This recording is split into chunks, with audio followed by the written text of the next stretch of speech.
Okay, good evening and welcome to the Millbrae City Council meeting, both the regular and the special council meeting of April 14th, 2026. Can we have a roll call, please? Councilmember Fung? Here. Councilmember Nguyen? Here. Councilmember Riley? Here. Vice Mayor Rinaldi? Present. Mayor Halliburtt? Present. All members of City Council are present. Okay, thank you. Will you please stand and join me for the Pledge of Allegiance?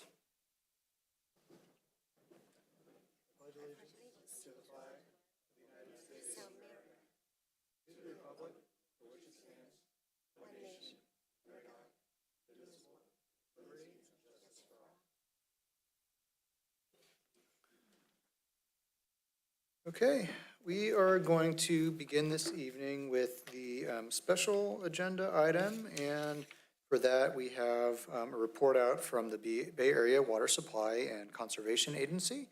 We have our representative, Ann Schneider, here to give an update.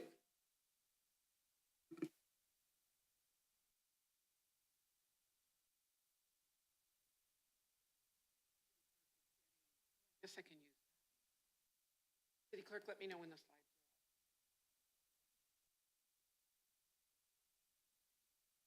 All set? Okay.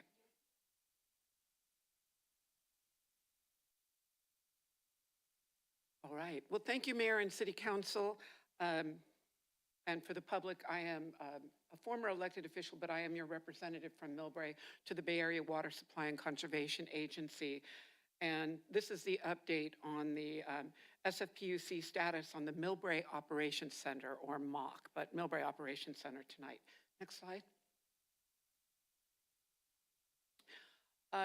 It was in February when I last gave you a report, just to let you know that on March 31st, General Manager of SFPUC sent a letter to the 3 assembly members who have been working on trying to find a win-win solution for the outdoor hardware supply, Kentucky Fried Chicken, and A&W on the commercial portion of SFPUC property. So Dennis Herrera sent a letter to the assembly members, and very basically it says they're putting a 3-month pause at the 35% design level for the Millbrae Operations Center. During that 3-month pause, they're going to go look for an alternative for SFPUC's needs with the intent of keeping OSH open. Now, it is not clear, and in the letter it doesn't mention KFC or A&W, so it's an unknown. And I will tell you that right now, both myself, the city manager, and your Vice Mayor, Stephen Rinaldi, have made multiple requests to the Bay Area Water Supply and Conservation Agency for Millbrae to present its side to the full board, or to, they have a board level that's 26 agencies, and then they have a policy committee that is supposed to reflect a broad and diverse range of opinions on issues. Millbrae is not represented on that policy committee.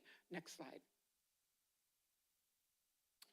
As you remember from my last time, BOSCO was created to work with SFPUC, to keep an eye on SFPUC, to maintain quality water at a fair price. So that's always that thing that you have to keep in mind. But over time, since its inception in 2002, they've been building lots and lots of projects. And if you remember from the last time, 67% of those costs are covered by the 26 agencies, of which we are one of the 26. Now that I've been on BOSCO for about 3.5 years, it feels to me like there is very little oversight of SFPUC's plans, its cost and its benefits, and the alternatives, with the goal of keeping water rates as low as possible. The BOSCO Policy Committee is designed to have these deep, deep discussions on these policy issues, which is, do you need to build this over that? So apparently, quite a while ago, there was one deep discussion, and that's when SFPUC wanted to build a whole new tunnel to get the water out of from the Hetch Hetchy Dam, from O'Shaughnessy Dam, through the mountains and have it come out. And instead they came with a good compromise of simply rebuilding that tunnel, saving billions of dollars. And I think I talked about that last time. But now, and I will be going back and doing individual research into each major capital improvement project that we, the 26 agencies, are paying for, what their original price was and what the final price was on that, because in my time, I've never seen that. So neither at the policy committee nor at the board have we talked about all of these capital improvement projects, their impact on the wholesale cost of water, which then comes to each agency, and then we have to put our costs on top of it to go to the retail agencies on that. This comes back to the Millbrae Operations Center, where so far, and then we're going to have a slide that reviews how the costs have escalated just in the last year on that. But there has been no real deep dive discussion of this capital improvement project and what it will do to the wholesale rates and then to the retail rates. And in general, there has also been no alternative analysis, and we're going to come to that. And just to keep in mind, a month and a half ago, 2 months ago, the SFPUC voted for a 7% increase this year, upcoming fiscal year 26-27, for a 7% increase. Now that's just the wholesale rate. So what you will be voting on is that 7% plus what Millbrae has to do to make everything meet. So that's up for you guys to figure that out, but most likely at least a 10% increase on that. Next slide. Just a refresher, what they're doing at the Millbrae lot right here is taking their existing facilities and replacing them with entirely brand new facilities and then adding a corporation yard. And as I said the last time, this will be the only corporation yard on the entire length of El Camino Real, including the East Bay version of El Camino Real, which is Mission Road and Foothill. The cost escalations, when your vice mayor and I, our vice mayor, and I started attending the SFPUC meetings, it was estimated at $3.66 million. Then, and that was on the 11th, that was in the documentation. At the meeting the next day, it went up to $400 million. And then on January 29th, it went up to $426 million. Even though Steve Ritchie spoke at our meeting, at your meeting in January, that it was $250 million. So that you can see that the numbers are running all over the place. And then the day that we had our council meeting, the SFPUC commissioners voted for the CIP. I actually asked their second in command, well, what does that mean in terms of the Millbrae project? He goes, oh, well, we're not voting on the Millbrae project. We're voting on it in concept, but not in financing.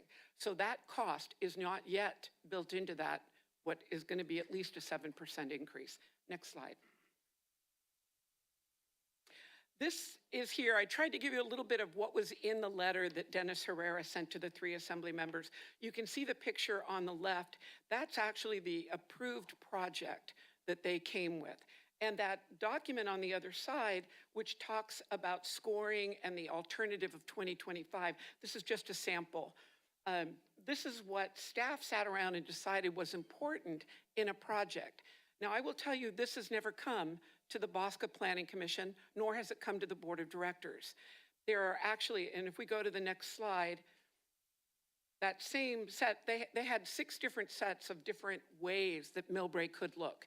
And in this case, each one of them takes away the 3 businesses in Millbrae, the 50 jobs, the income, and the loss of $1 million a year of revenue to the city and county of San Francisco. But this is an idea of the projects that they looked at. And let's go to the next slide. Alternatives. Let's talk alternatives. In SFPUC's mind, they own the land. It's got some old buildings on it. They want to rebuild and they want to add a corp yard. Now, an alternative from an environmental impact perspective means that you actually go look at other alternative lands. So these next 3 slides are just to give you an idea of things that are close by. I'd take somebody out to lunch if anybody can recognize the first slide, except you, Vice Mayor. This is Harry Tracy Water Plant, the water treatment plant. It's actually, I always thought it was in Millbrae. It's right across from the house I grew up in at the top of Helen Drive. It is completely owned by SFPUC. It sits over Meadows School. And you can see that there is land there. And I have actually been on tour in there. There are laboratories in there. So if we're talking about labs, there's actually a tunnel. It's a very narrow little tunnel, but you can fairly quickly go from Harry Tracy over to the road that runs along San Andreas Reservoir and onto Skyline Boulevard or onto 280. So for corp trucks, for trucks that are going out and doing repair work, this alternative would put the trucks very close to 280, would not have them traveling on El Camino Real, would not have an environmental and economic impact on Millbrae. Next slide. This one I've also been to, and it's funny, when you Google map it, it's really hard to find. It's below the dam, the Crystal Springs Dam, and it's a big, huge facility with a lot of parking lot around it. So again, maybe not for laboratories, but maybe for the fleet vehicles that are designed to go out and repair broken pipes. Also, Steve Ritchie has said at one meeting that the reason Millbrae has become so important is that we are equidistant to the entire Bosqua control region. Well, and I am a geographer, so you go out and you do an equidistant map, that's actually Redwood City. It is not Millbrae. We are very much at the north end of trying to fix all the pipes down in Milpitas or in Santa Clara or up to Brisbane on that. But this has land here. It is already owned by SFPUC, as is Harry Tracy Plant. This is an alternative. A true, honest, alternative evaluation would be looking at other locations. Next slide. This one, sorry, Google, it's kind of a weird one. This is actually called the Silicon Valley Clean Water Plant. This is Redwood City's recycled water plant. In my young Sierra Club days, we actually worked on that recycled water because everybody was afraid of recycled water. It's going to be something more of the future as we build and find alternative water supplies. SFPUC is actually doing a project with Redwood City and the Silicon Valley Clean Water Project on recycled water. You can see that there's land there. This is already zoned commercial, unlike our land, which is zoned, this is zoned industrial versus zoned commercial. An alternative analysis would look at other project sites.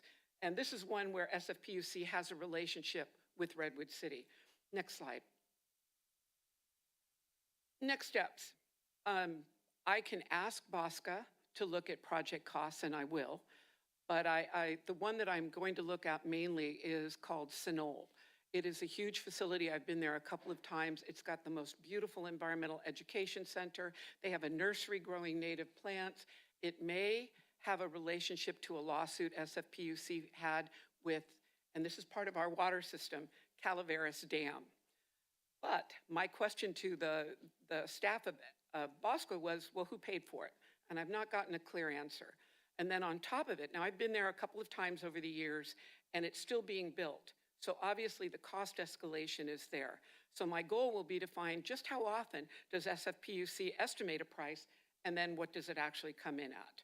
And is it reasonable for whatever's happened in the world at that time, or is it that Bosca is not doing enough oversight on the way our money is being spent?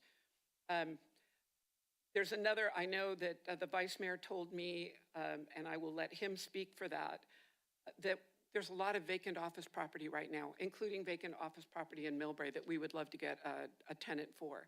And that would come in much less than building brand new. I would also encourage you to ensure that SFPUC puts a courtyard in an appropriately zoned area. Again, Millbrae is not zoned for that. We went through a whole public process. SFPUC didn't say a thing during that process. I already gave you what some of the alternatives are. These are just some to get you thinking, because what I am hoping you as Millbrae will sit down and say, what do we need? What do we want? And you tell me that as your representative, and I can work on that. I do believe that there are cheaper alternatives for SFPUC, which will then make the wholesale rates cheaper, which will then make the retail rates cheaper on that. Final slide. So that's kind of my update for now. The estimate is that it'll take SFPUC about 3 months, which means July. Now, Bosca takes the month of August off, as does the City Council, but it always makes me nervous when new programs come out in the summertime, when in theory, all of us should get a little bit of a break and get some new energy. But that's kind of the timeline on that. Questions, please. Thank you very much for that presentation. Are there any questions or comments from the council? Councilmember Fung? I'm under the assumption that PUC, when they propose to build the new courtyard, there has to be some sort of an EIR. Would that be some sort of an EIR that contemplated alternatives and alternative analysis? So under the current plan, the one that they've put on hold, because they claim that they will be adaptively reusing the Osh building, that because it's an adaptive reuse project, it does not need a full EIR. It would probably come back as a negative deck. I'm going to remind some of you, again, this is my field, but having read SFPUCs, SFOs, and a number of the other regional agencies that have impact in Millbrae, your EIR is only as good as the criteria that you put into it. And again, if you go back to that slide that lists the criteria that SFPUC used, if we don't have a say in it, or if it's truly collaborative, it's truly what SFPUC promised as a true engagement in the process, we would have some say in what criteria is being used. But right now, if they stick to the adaptive reuse, they claim that they do not need a full EIR. And they have some new buildings that they're putting up, isn't it true? There are new buildings, and for the record, we are, as city staff, not convinced that they don't have to do an EIR. So that is yet to be determined. They have to go through their initial study. We will review it, and then we, as a city, will bring that back to the city council in terms of our recommendation of the CEQA process. But we don't believe should be a negative deck. We believe that there should be an EIR. And I think that's kind of what I'm alluding to, right? There has to be a CEQA process as part of all of this. And as part of the CEQA analysis, some alternatives will need to be considered. And these things takes time. Absolutely, and keep in mind, I know some of you didn't go through that process, but it was high-speed rail lack of true alternatives that gave the city the ability to hold them accountable. And we did prevail in the end on the high-speed rail thing, so. Vice Mayor Rinaldi. So just to add some clarification to the alternative analysis for everyone here on council, for the general public, and for city staff.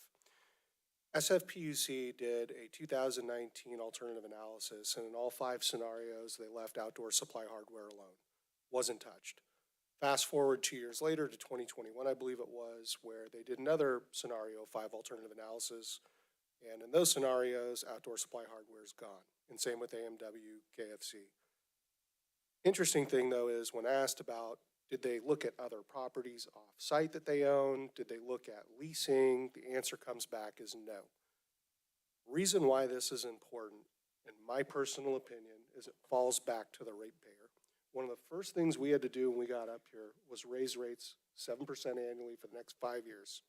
And I have to tell you, one of my staunch supporters called me about a week ago, livid about us raising those rates over a year back, stating that we're not doing anything regarding water rates because they have, I believe you talked to him as well too, Councilmember Fung. I think they have 60 units or 50 units in Millbrae, and most people that live in them need affordable housing.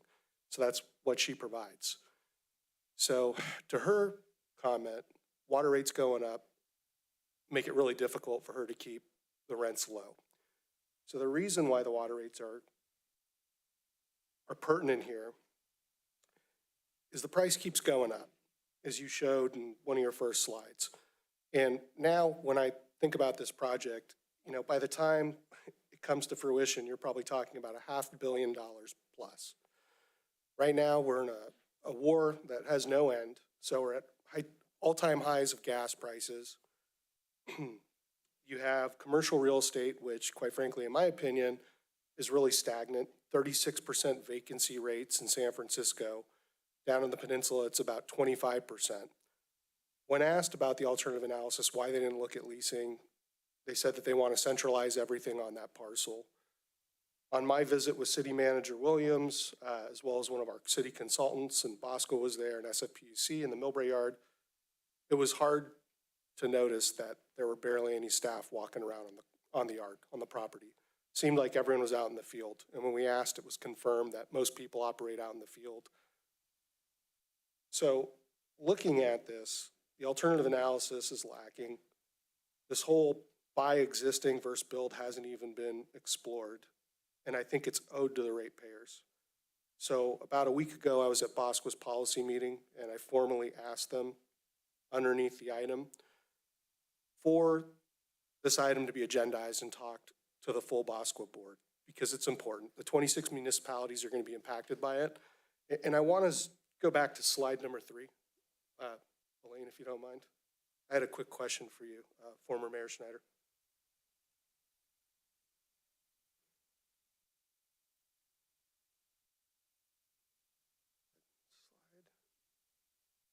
The SFPUC 7% rise on wholesale can mean 10% on retail rate.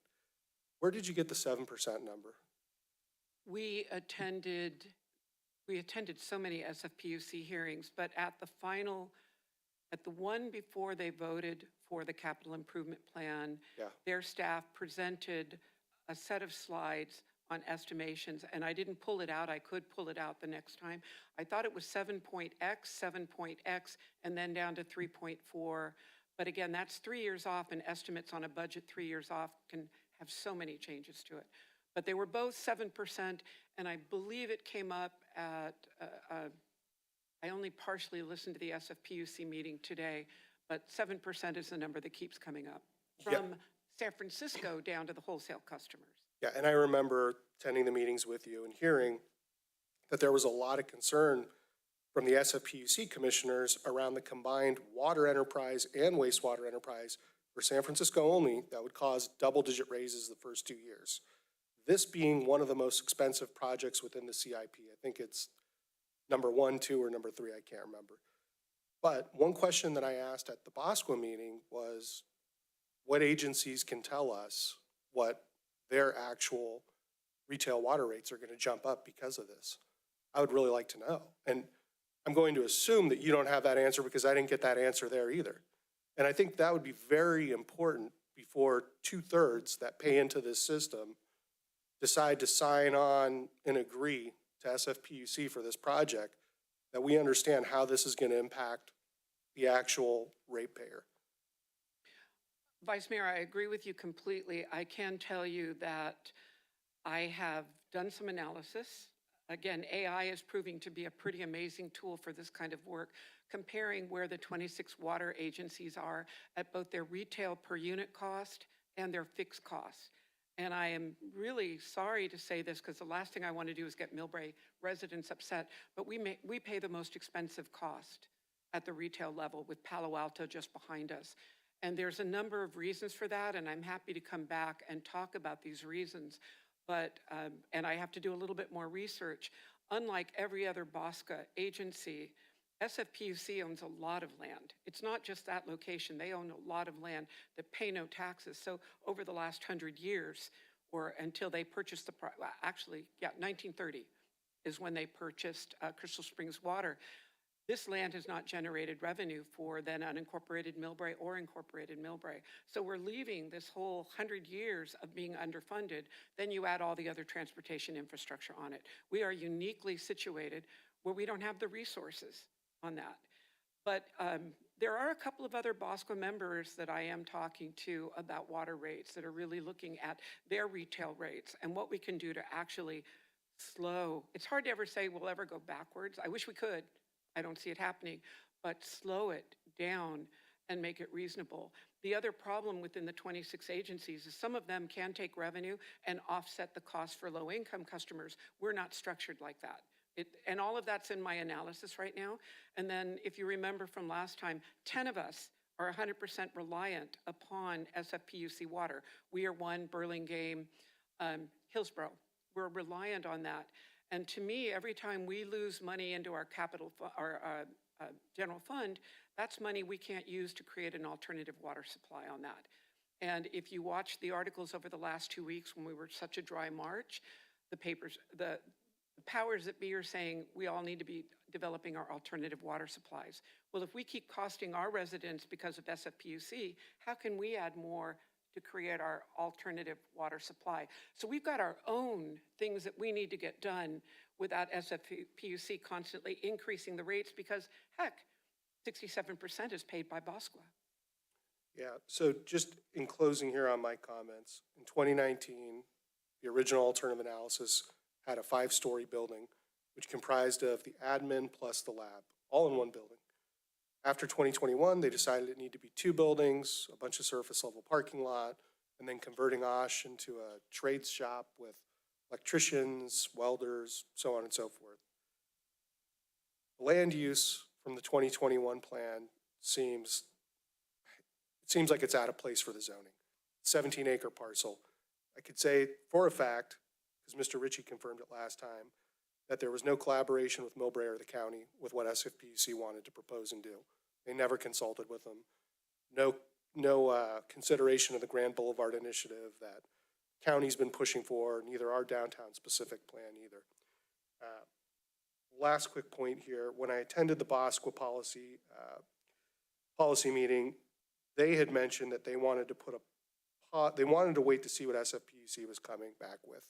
That there's a pause, they're gonna wait to hear what they see and hear, so they're waiting on SFPUC right now. I would strongly recommend that we engage with those 26 other agencies and get them engaged in this. The ratepayers are important here.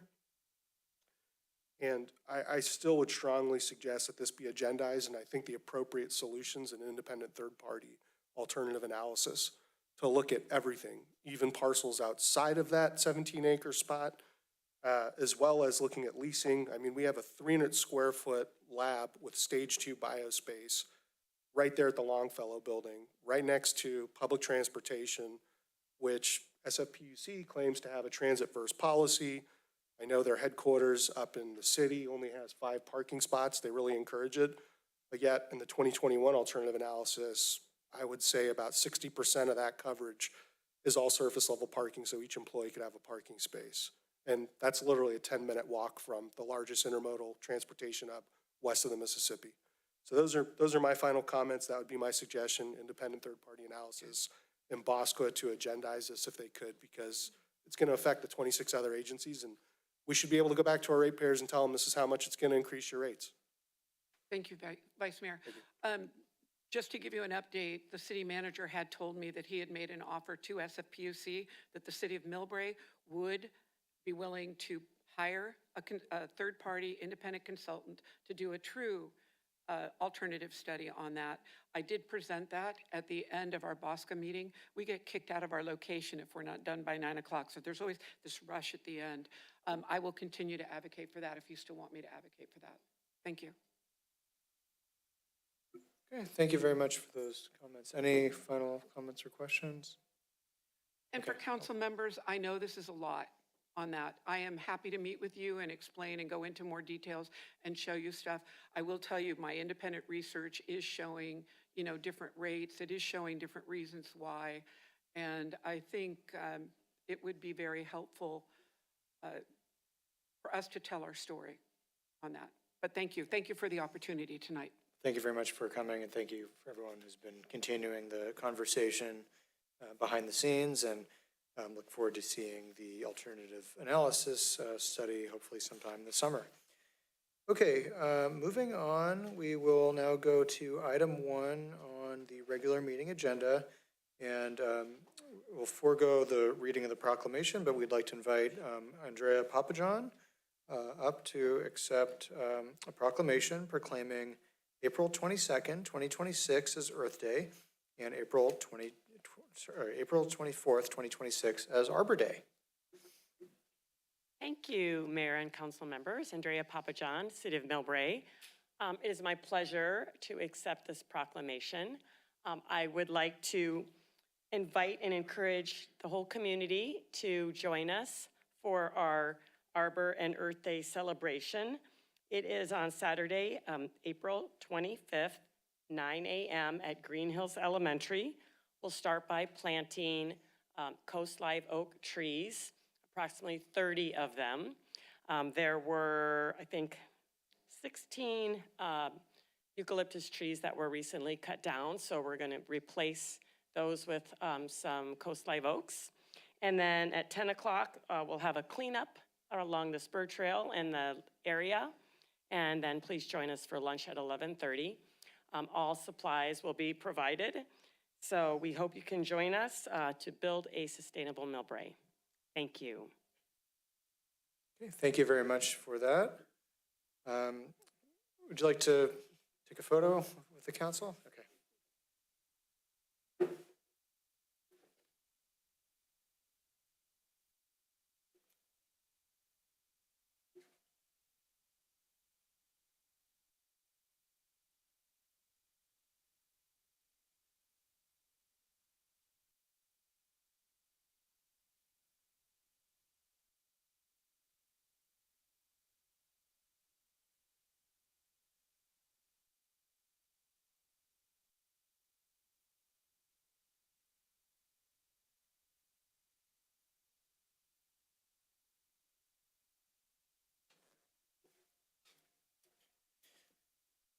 Okay, and then we also have a proclamation proclaiming April 2026 as Celebrate Diversity Month. We have some special guests with us this evening. We have Sophia Batnog, Samantha Nguyen, Justin Santos, and Aaron Field from the Filipino American Alliance, and they will be performing the tinkling dance for us this evening. Would you like to say a few words first? Okay, thank you.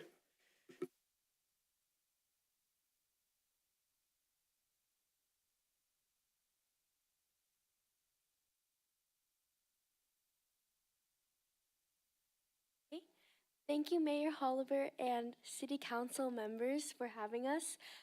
We are the council members of the Mills Filipino American Lions Club, where any student, regardless of race, can learn about the Filipino language Tagalog and cultural traditions. The club, we're honored to accept this proclamation that celebrates cultural diversity. As a part of Millbrae, FAA strongly believes that celebrating cultural diversity is essential for fostering inclusion, building empathy, and honoring the unique traditions such as bayanihan, or community cooperation, that enrich our local communities.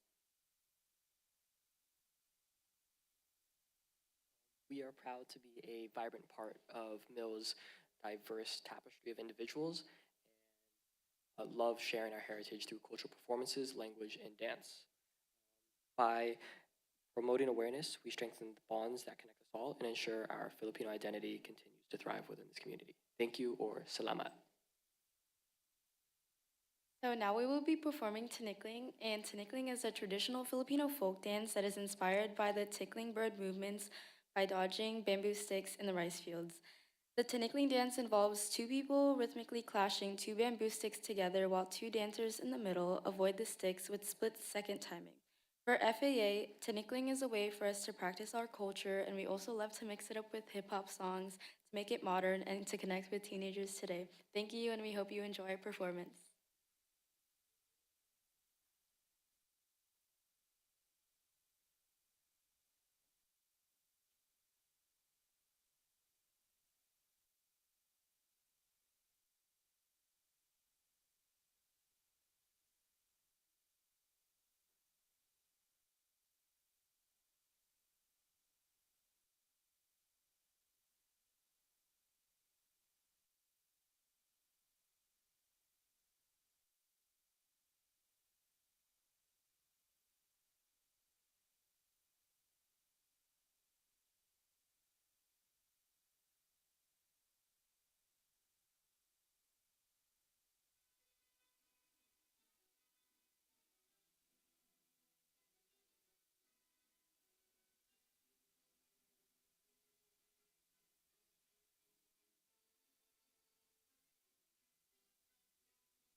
Well, thank you very much for that performance. That was wonderful. Would you like to join us for a photo on the stairs?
Okay.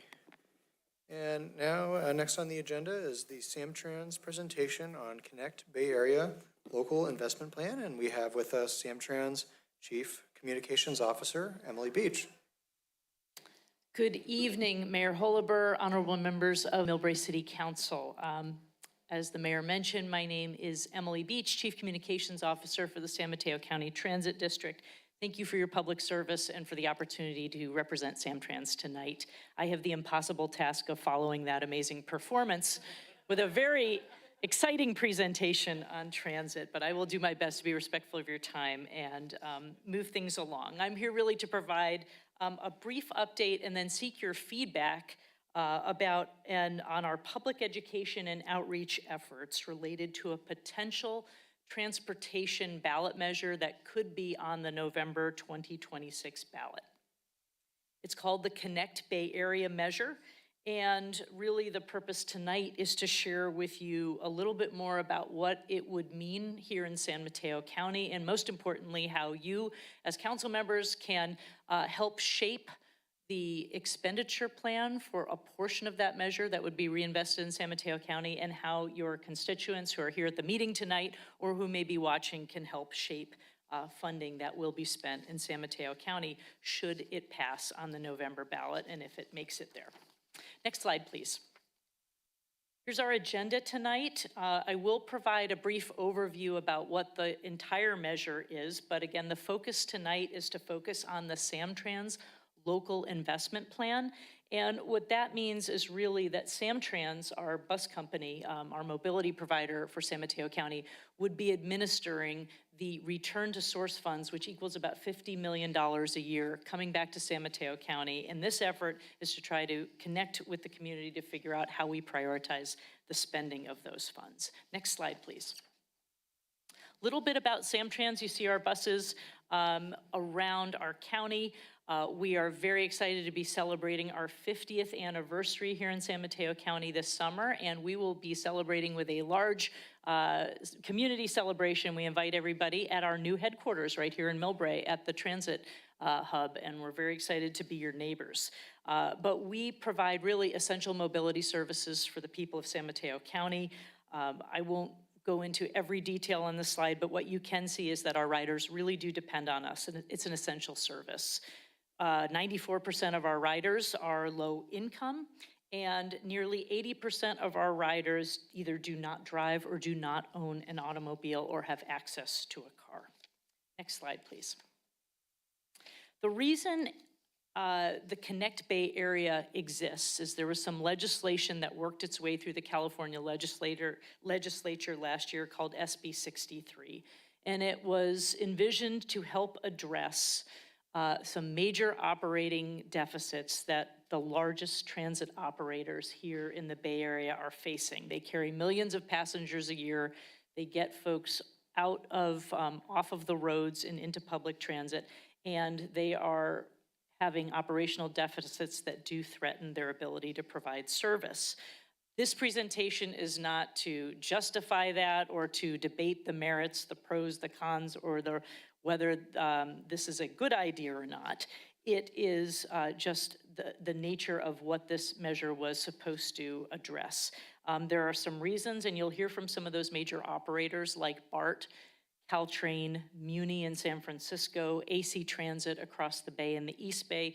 There are reasons for those operational deficits. They include changing commute patterns that have shifted post-pandemic. Revenues depend on ridership, and also one-time bridge funds have dried up after the pandemic. They do not exist anymore. So next slide, please. The Connect Bay Area, if it does if it does make it to the ballot, would be a 14-year limited term, half-cent sales tax here in San Mateo County.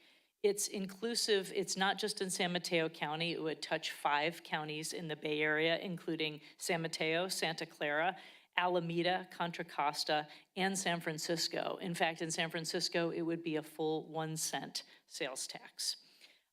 It is not being placed on the ballot by any government agency. It is working its way right now through a private signature gathering effort to be placed on the ballot. If it gathers enough signatures, it would happen in November. And in order to pass, it would be required to receive at least 50% of the votes plus one. The pie chart here on this chart shows what the legislation prescribes how the money would be spent. The vast majority is to preserve transit services on those major operators that are facing the big deficits. But a portion of the Connect Bay Area expenditure plan includes local return to source funds. And in San Mateo County, our portion of that little blue, our portion of the pie, is about approximately $50 million a year that would come back to San Mateo County to be administered by the SamTrans Board of Directors who run the bus company. Okay, next slide, please. Over the course of 14 years, the value would be approximately $700 million, so that is substantial. There are some guardrails about what this funding could be spent on in San Mateo County. It's limited to public transportation, both operations and capital. There is an ability for some of those funds to be used for pavement repairs, for repaving potholes, but those roads have to be served by fixed route bus service, like roads where your buses run in the communities, not necessarily a small residential street that doesn't have fixed route bus service. So next slide, please. We are taking all ideas. Every idea is important. The SamTrans Board of Directors needs to hear from the community, and I'm going to share in a bit how the community can share their perspective on what the top priorities are. Although some of these funds are limited to public transportation with some limitations on pavement repairs, we do have other ways to fund great ideas in San Mateo County, and they include sales taxes that currently exist to fund transportation funding. You may be familiar with Measure A, and we want to thank Councilmember Fung, who sits on the San Mateo County Transportation Authority Board of Directors, who oversees and administers the Measure A and half of the Measure W sales tax. He represents not only Millbrae, but cities at large throughout the county. And that's a very important source of funding because not only does it provide for local public transportation, but it also funds potholes, bike lanes, pedestrian improvements, and even some highway improvements as well. So if for some reason people put forth ideas that they think are priorities and they don't necessarily fit within the Connect Bay Area guardrails and buckets, these are other sources of funding that can address those needs. And it's important to recognize that Measure A, the sales tax that the voters of San Mateo County have approved since 1988, it's been authorized and then reauthorized in 2004, that will probably go back to the voters to see whether they want to renew it again if they value the investments that have been made over the last number of years. And that would probably happen in 2028. So there's an opportunity with the feedback we're getting through this public education effort to understand and help inform what maybe a new, more modern expenditure plan for Measure A could look like in the coming years. Next slide, please. Just a snapshot about SamTrans. We are very fortunate that here in San Mateo County, our bus system is in a much stronger financial position than some of the other operators. Caltrain is facing a major $75 million a year annual deficit. BART is facing a $375 million a year annual deficit. Muni has an extraordinarily high one as well. AC Transit. SamTrans has a balanced budget right now. But we do see on this slide, this does show that over the next few years, starting in fiscal year 28, there is an inflection point where our income, our revenues from sales tax are starting to exceed, our revenues are not meeting the pace at which our expenditures are happening. So we are already proactively addressing some of those, what we are forecasting by making sure we're doing cost-saving measures now, not approving new positions. We are reducing discretionary spending and travel and looking for creative ways to save money and also earn revenues through advertising revenues and other sources. So we're trying to address this, but for now, we are stable, but this Connect Bay Area funding is another source of funding that could help address and preserve SamTrans service as well. Next slide, please. So the SamTrans board is seeking feedback on what the priorities are of the community for this potential $50 million that could come back to the county. And how we are doing that is by a robust public education and outreach effort. We want to thank, actually your finance director, Mike Sung, has participated in our stakeholder and agency advisory groups. The agency advisory group are folks that could potentially implement some of these improvements from cities and local jurisdictions. We also have a stakeholder advisory group with business leaders, labor leaders, CBOs, service providers in San Mateo County to help us flush out what are their priorities as well. We have our strategic plan and our capital improvement plan is informing what priorities we've already heard from the community are important. We are going through city council presentations like this. We've offered them to every city throughout the county. So we're getting the word out, and we're also receiving public outreach and feedback, not only at these meetings, but through a community survey, which I'll show you momentarily as well. Even some of the preliminary conversations as SB 63, the legislation that enabled this Connect Bay Area Act, were happening last year. All that feedback has sort of played into at least how we're approaching the survey from the community. And our goal is to have a plan that the board adopts for how this funding would be spent no later than June. Next slide, please. So from this preliminary outreach through our stakeholder advisory groups, some initial city council presentations, we've had to at least create some initial categories to begin the conversation with the community. And these are the 10 categories at this point that have risen to the top. What we're asking folks is to rank them 1 to 10.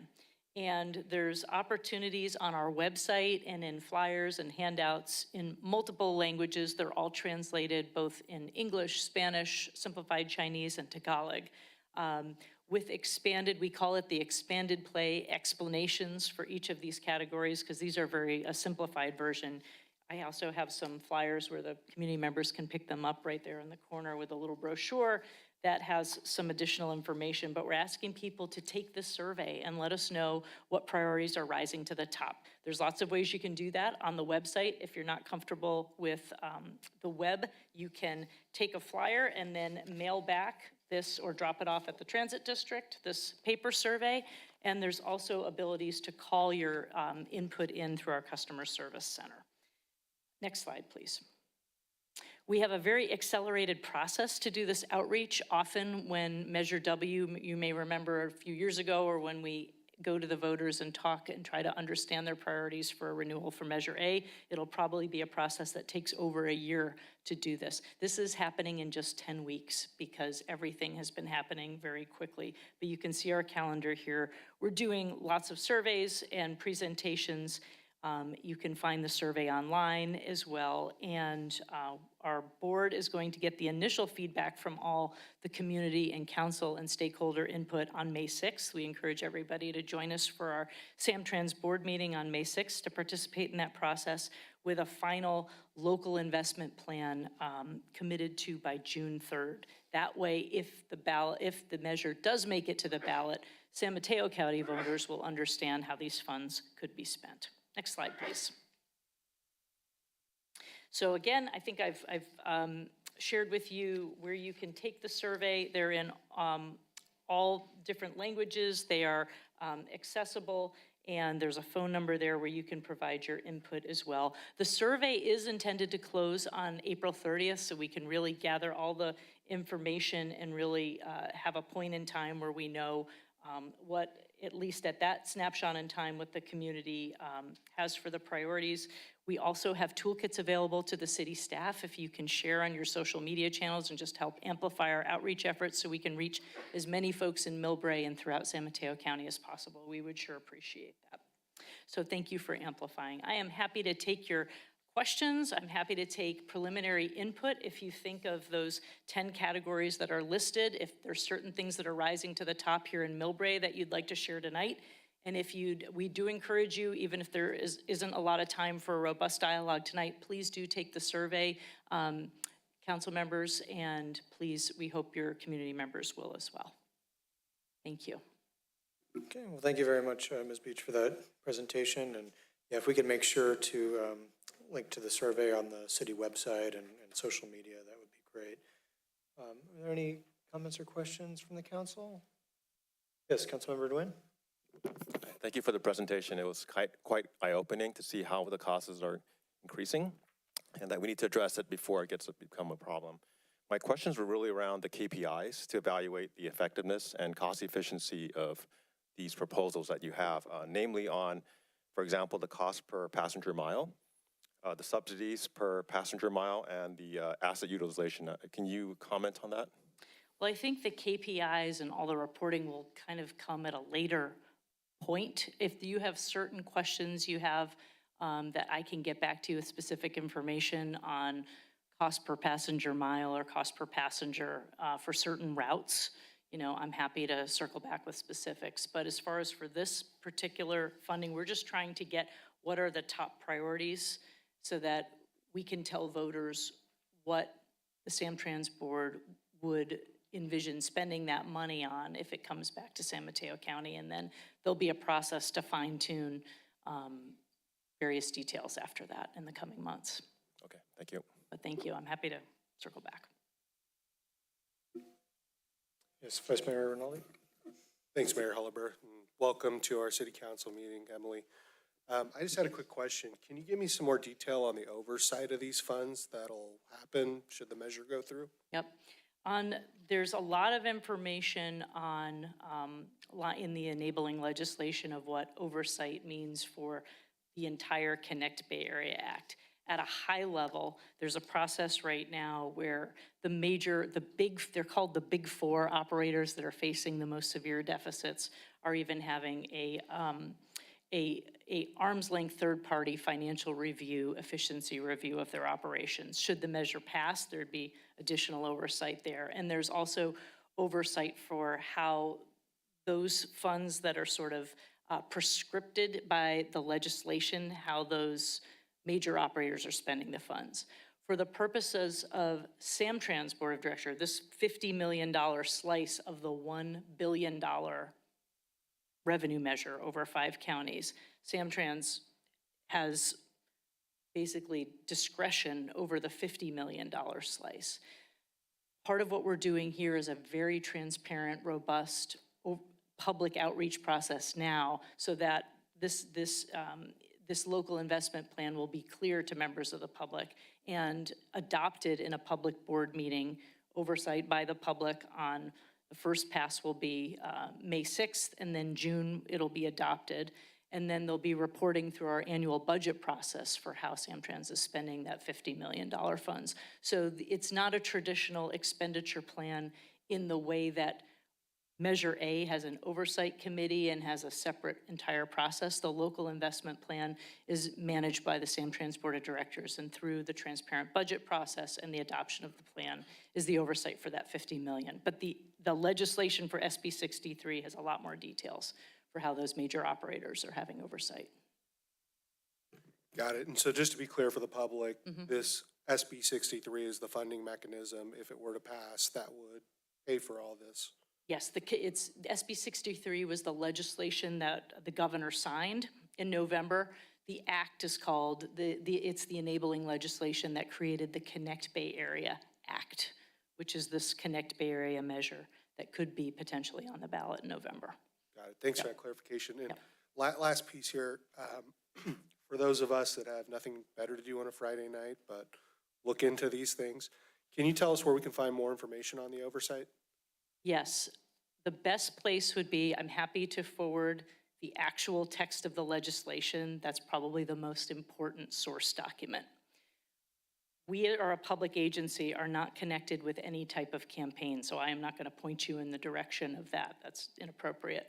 But each major operator has a lot of detail about how they would spend the money in their process for oversight. But the legislation, which we can provide for you, the text of the legislation, or MTC has a lot of information on their website as well for for the oversight measures that were part of the legislation.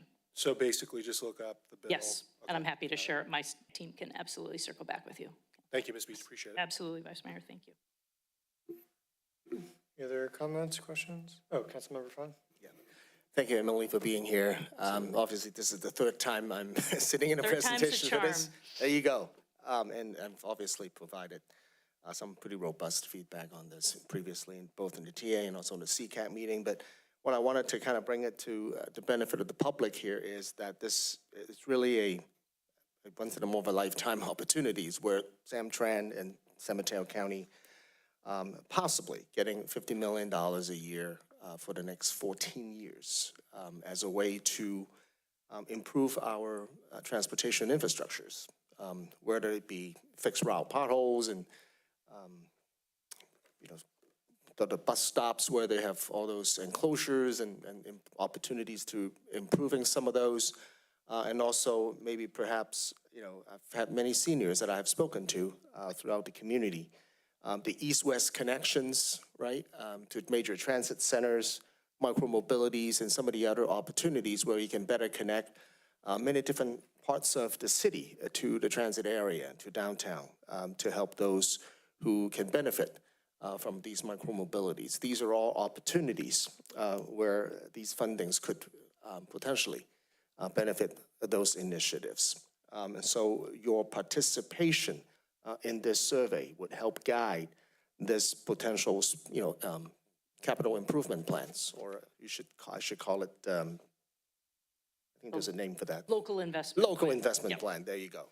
And really reinvesting locally on our transportation infrastructure and help fixing some of the issues that we want to get taken care of.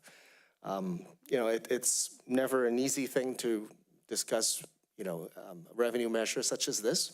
But then again, at least we know that we have an opportunity to guide how these fundings is going to get spent right here locally in our own community. How to improve your life, how to make transit work for you. So please make sure you participate in this survey. And certainly Millbrae is a transit-rich city. That's to say the least. So there are certainly many opportunities here in this city where, you know, we can certainly partner with SamTrans to getting some improvement done with this $50 million a year. So, you know, your participation is paramount to the success of this improvement plan. Thank you all. And also, Emily, if you can, you know, I don't know if the Grand Boulevard initiative, right, on El Camino Real and how some of this potential funding opportunity can play into some of that. Because I remember the whole Grand Boulevard initiative where we're realigning certain lanes on El Camino Real, which is where all the fixed bus lines are. Right.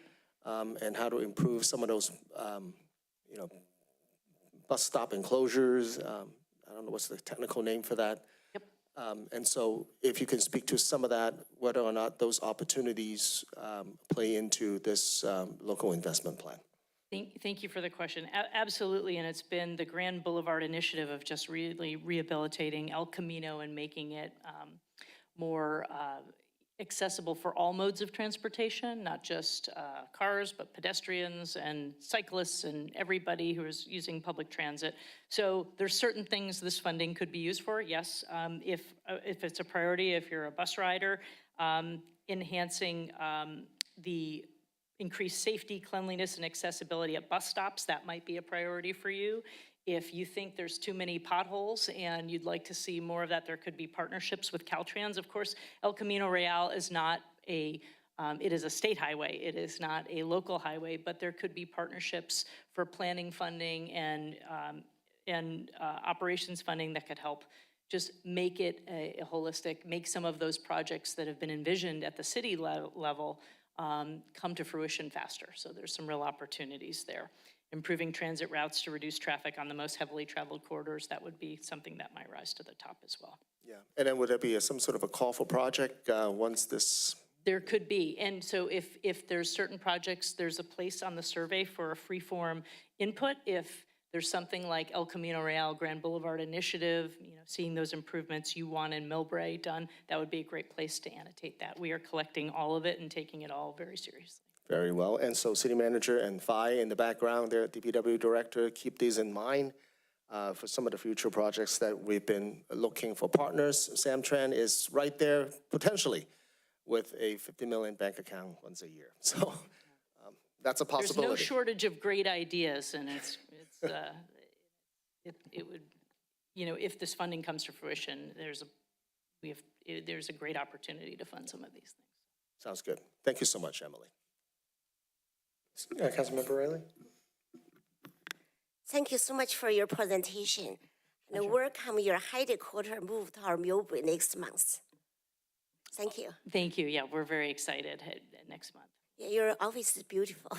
Yeah, it is a great office building. We're very excited. Okay, thank you. Thank you.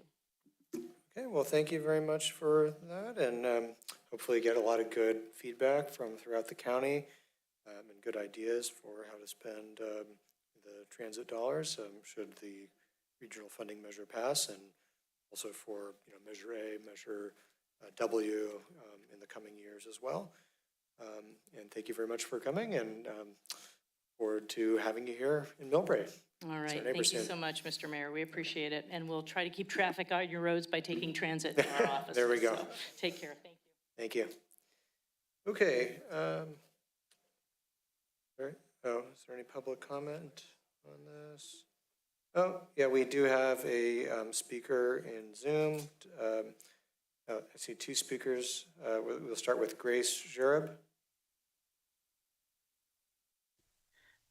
Yes, thank you.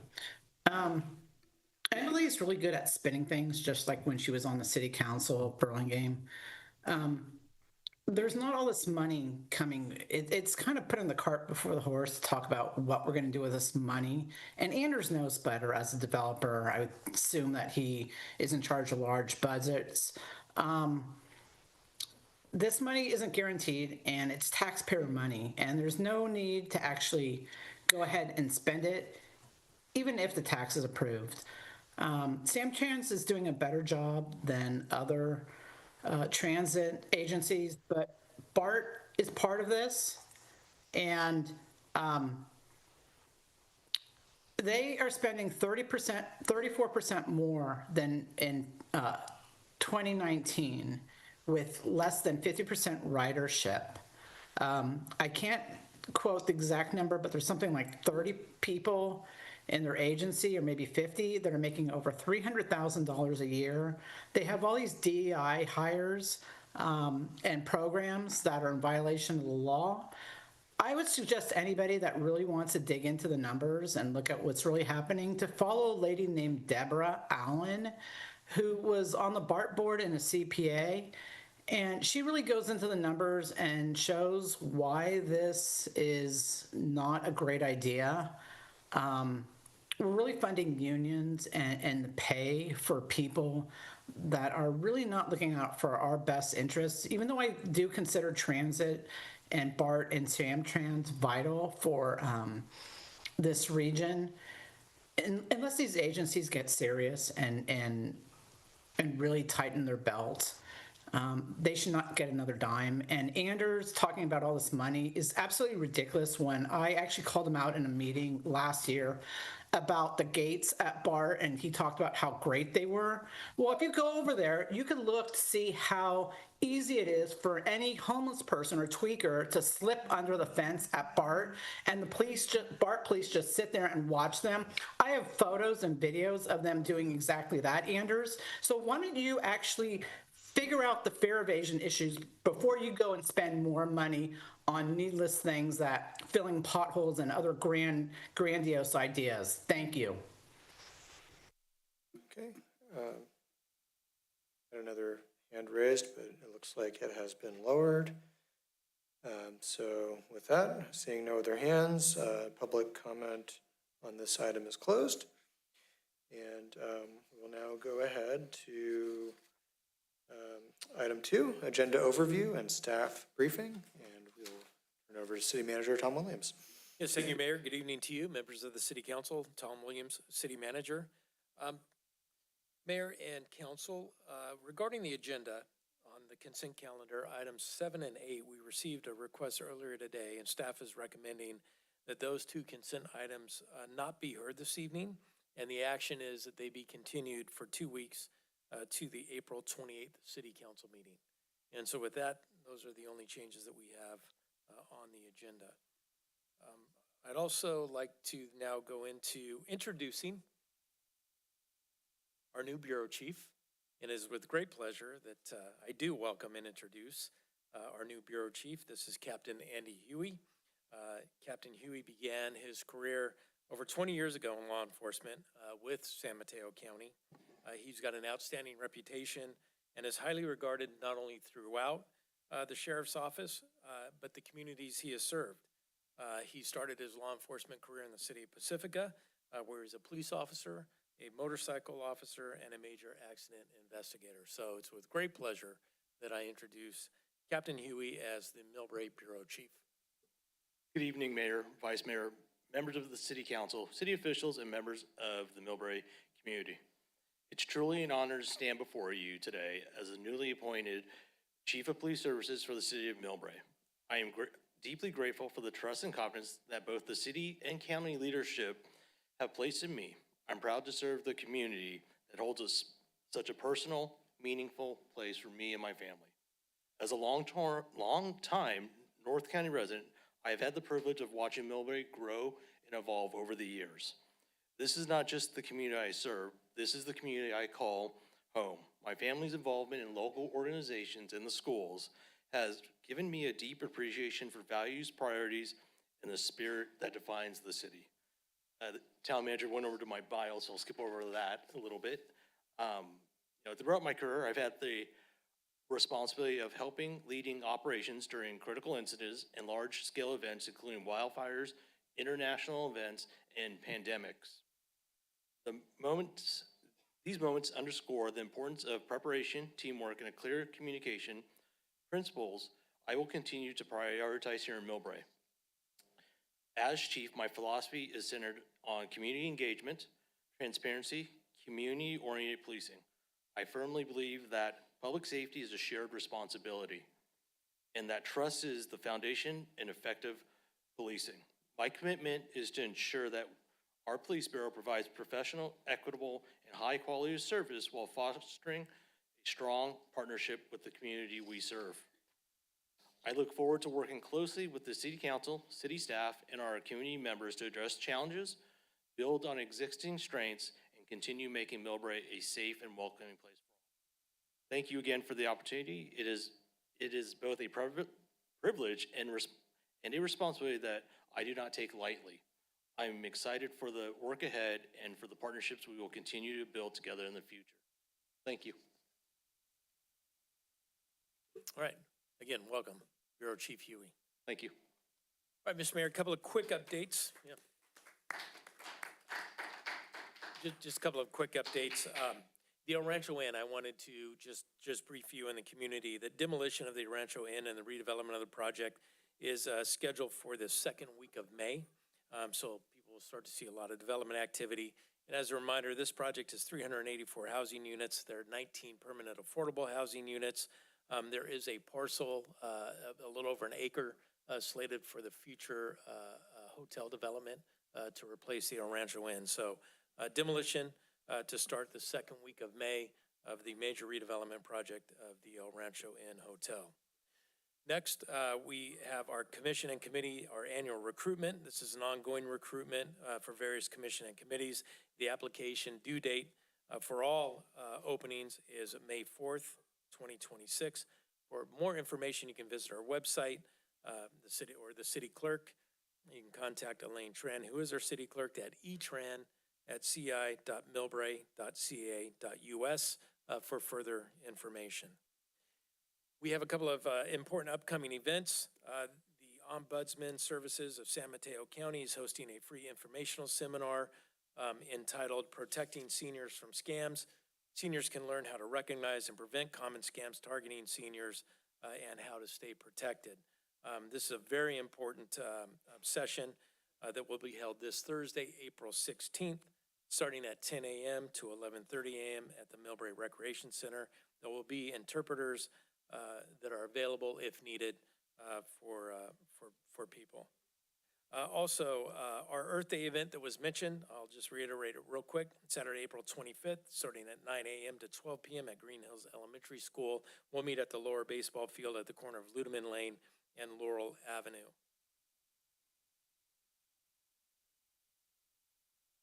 And I believe that is a very quick update.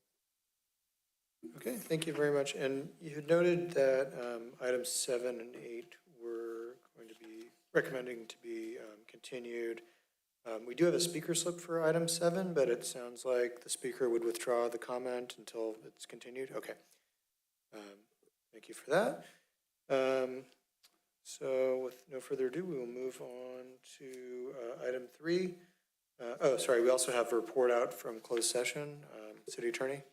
Thank you, Mr. Mayor. The City Council met in closed session for a conference with legal counsel on anticipated litigation pursuant to Government Code Section 54956.9 D2, one case, claim of Daniel Luck, and there is no reportable action. Okay, thank you. We will now move on to item 3. This is the approval of the regular meeting minutes from March 24th, 2026. Anybody have any corrections to the minutes? Okay. Seeing none, we can entertain a motion to approve. Motion to approve.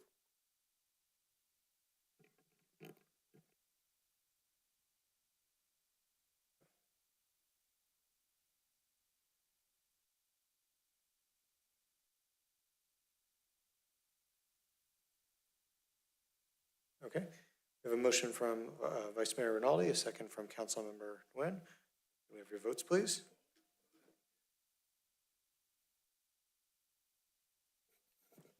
Item number 3 passed by a vote of 5-0. Okay. We will now move on to item 4, oral reports from city, committee, and commission chairs. And we will begin actually with a presentation from Malta. We have with us Louis Vela, the Honorary Consul General of Malta here in San Francisco. Good evening, Mr. Mayor, Vice Mayor, and members of the council, city manager and staff. Like you said, my name is Louis Vela. I'm the Consul of Malta in San Francisco. And as you know, a couple of months ago, we had the visit of the Deputy Prime Minister of Malta. And it was a very rush and very, very busy visit. And his staff were kind of fighting me on the evening when he arrived on his schedule, because I wanted him to come to Millbrae. And they kept on telling me there is no time, there is no time. And so I put my foot down and he did come to Millbrae. It was kind of late. We had a presentation that was supposed to be at the Musta Grove on Lower Ashton, and it got dark on us. You remember, we couldn't do it. So, but the reason I'm here is that at that day on February 6th, he was a little bit perplexed because he said, I have nothing, I didn't bring anything. I said, don't worry about it, you know, they'll understand. No, this is not right and all that. So anyway, time passed, and then later that month, we had a meeting of all the ambassadors and the consuls in Malta. So I went and he sought me out and he said, this is for the city of Millbrae. So this is what I'm bringing here.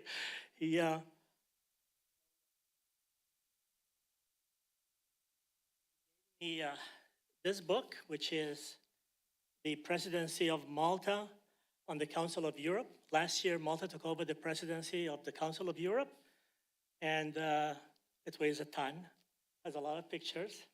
It's in Maltese. What? Is that okay? And in English. And it has lots of pictures, and it has, you know, his that's him, if you remember him. Yep. And while he was in California, I think he turned 40. He's very, very young, and very promising politician in Malta.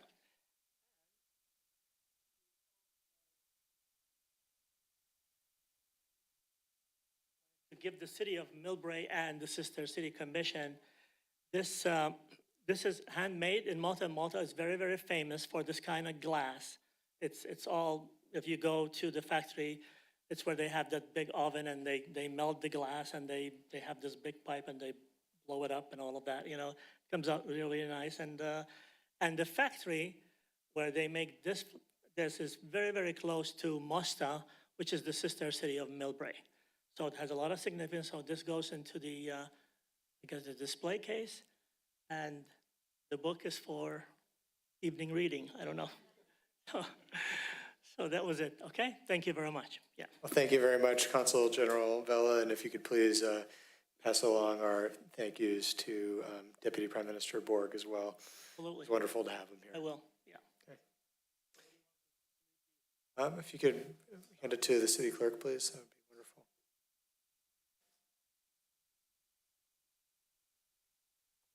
Or should we take a photo? Okay, let's take a quick photo. Okay.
Okay, moving on, we have the adoption of the calendar year 2026 Youth Advisory Committee Work Plan Amendment. We have with us the Chair of the Youth Advisory Committee, Anderson Fung.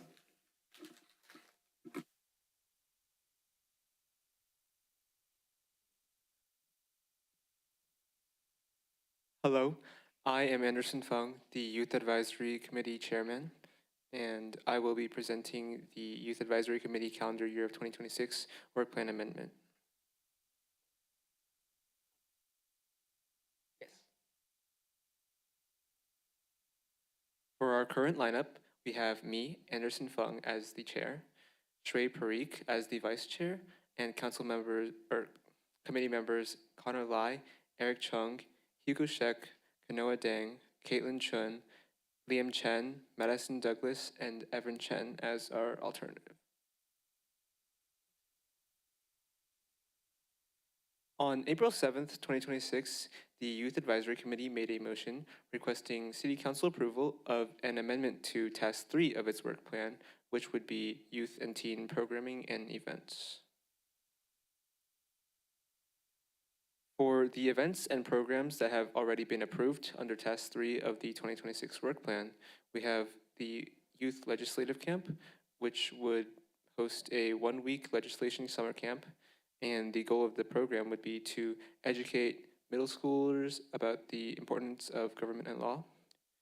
We have the Girls Who Code Club, in which we would support the Mills High School Girls Who Code Club in hosting free coding classes to elementary age students in the Millbrae Recreation Center, and the Mills Robotics team, where we would support the Mills High School Robotics team in hosting the first LEGO League, and the team would be working on teaching participants to design, build, and code robots. For our proposed event, we would have the Youth Education and Information Forum, in which we would host a Youth Education Information Forum, and the goal of the program would be to invite instructors and professionals to help guide youth on public speaking, trade professions, college applications, and scholarships. And the forum is anticipated to be a 2-hour event, and it would be held in a meeting room at the Millbrae Recreation Center with refreshments provided. The timeline would be having the event date on May 30th, 2026. And the cost would be usage of the recreation room during regular business hours and $250 towards refreshments. For committee actions needed tonight, we need an approval by motion to adopt the calendar year of 2026 Youth Advisory Committee Work Plan Amendment.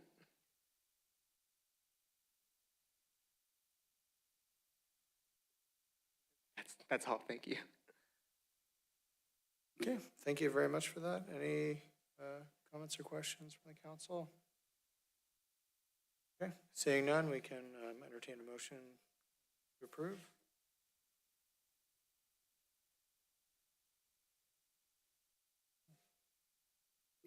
Okay, we have a motion from Councilmember Riley and a second from myself. Can we have a roll call or have a vote, please?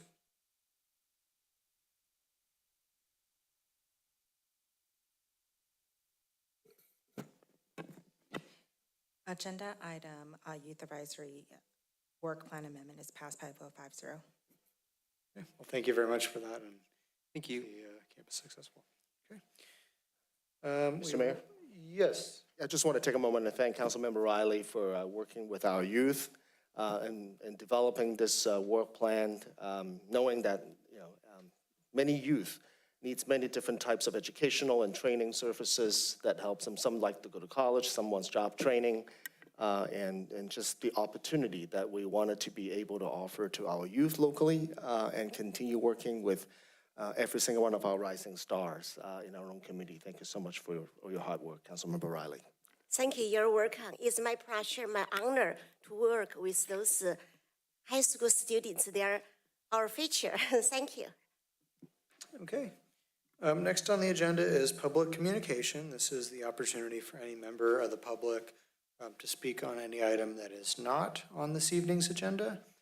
Speakers have up to 3 minutes, and topics must be within the purview of the city of Millbrae. We will start with, if you're in person and would like to speak, please fill out a speaker slip.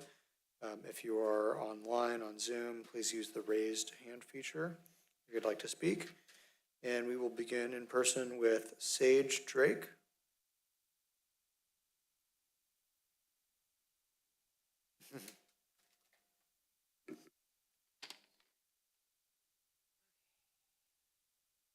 Hello, my name is Sage Christian Drake. For the past 12 years, I've worked full-time at Safeway in our Millbrae shopping center. One of my duties is retrieving shopping carts for our customers. A couple months ago, around 1 p.m., as I was searching for carts, a car backed up and hit me. My coat got caught on the car's trunk and I couldn't pull it out. I was screaming for my life and the driver refused to stop, dragging me backwards about probably 10 miles per hour. I was wearing my safety uniform, just as I am now. The driver finally stopped, my coat came free, and then just drove off without checking me on or asking if I was okay. I was alone and shaken. I called for help, but no one in the parking lot came to my aid.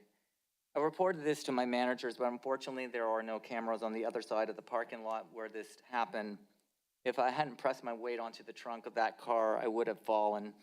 My body could have been crushed, and I would have never seen the driver or the license plate. I did some research, and this shopping center was built around 1967. We are in 2026, and it is past time for Millbrae to have an updated shopping center. We desperately need cameras and speed bumps installed across the entire shopping center that includes our Safeway store, the parking garage, and even across the street where other businesses and eateries are located. This area is a serious danger, not just to employees like myself who retrieve carts daily, but to all citizens, children, adults, seniors, those with disabilities, and even individuals who may struggle with safety navigating traffic. If Millbrae doesn't take action soon, we will face another hit and run, and most likely a fatality. I'm pleading with you to install these measures everywhere. You can save lives and prevent future lawsuits. I'm still shaken and scared from that incident. Please consider all of this for the safety of Millbrae citizens and workers. They deserve better. Even the SamTrans shopping center just across the street near Marshall's and Supercuts has speed bumps. Millbrae has more people and more drivers than ever before. It's time for our shopping center to reflect that reality. so families don't have to worry about their loved ones navigating constant heavy traffic. I know this firsthand. I work from 5:30 a.m. to 3 p.m., and sometimes I'm asked to work the night shift, which is extremely dangerous. Even rainy days make it incredibly difficult. Thank you for listening to my story. Thank you very much for that, Mr. Drake, and apologize for that traumatic experience. We have your contact information, and our city staff can reach back out to you to, thank you. Okay. The next speaker is Julia Lee.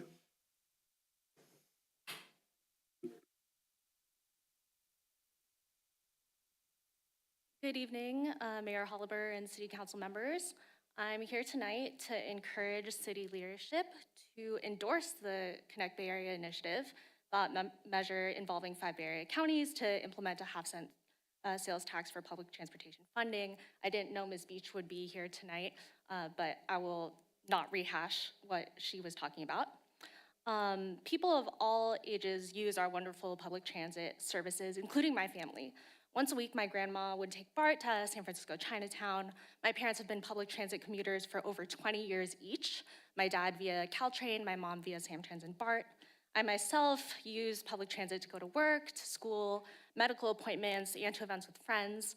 I love how Caltrain has increased frequency to every half hour on the weekends, which makes things even more convenient. Public transit is ingrained in the way of life for many of us here in the Bay Area, and we need to fund this essential service so it can continue to bolster our economy and our community. When I was researching the Connect Bay Area measure, I was really disappointed to see that there isn't a single official representing Millbrae on the endorsements page. Millbrae is a crucial public transit hub connecting BART to the East Bay and Caltrain to the rest of the peninsula. And with the new transit-oriented developments right next to the station, I think the city has a particular interest in ensuring this measure gets on the ballot and passes successfully. So I encourage city leadership and the community to support this measure. Let's invest in these services so that they can continue to serve the community now and for the next generation. Thanks for your time. Thank you very much for those comments. Okay, if there are any other speakers in person, okay, seeing none and seeing no raised hands online, public comment is now closed. We will now move to the consent calendar. We're going to continue items 7 and 8. So that leaves us with items 5, 6, 8, and 9. Item 5, approved by motion the quarterly investment schedule for the second quarter of fiscal year 2025-26. Item 6, adoption of a resolution rescinding resolution number 1452 and appointing directors to the Pooled Liability Insurance Network Joint Powers Authority, also known as Plan JPA, on behalf of the City of Millbrae.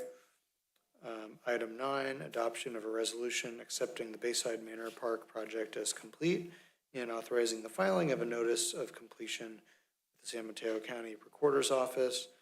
And item 10, adoption of a resolution authorizing the city manager or designee to execute a professional services agreement with SWA Group for on-call landscape architecture services.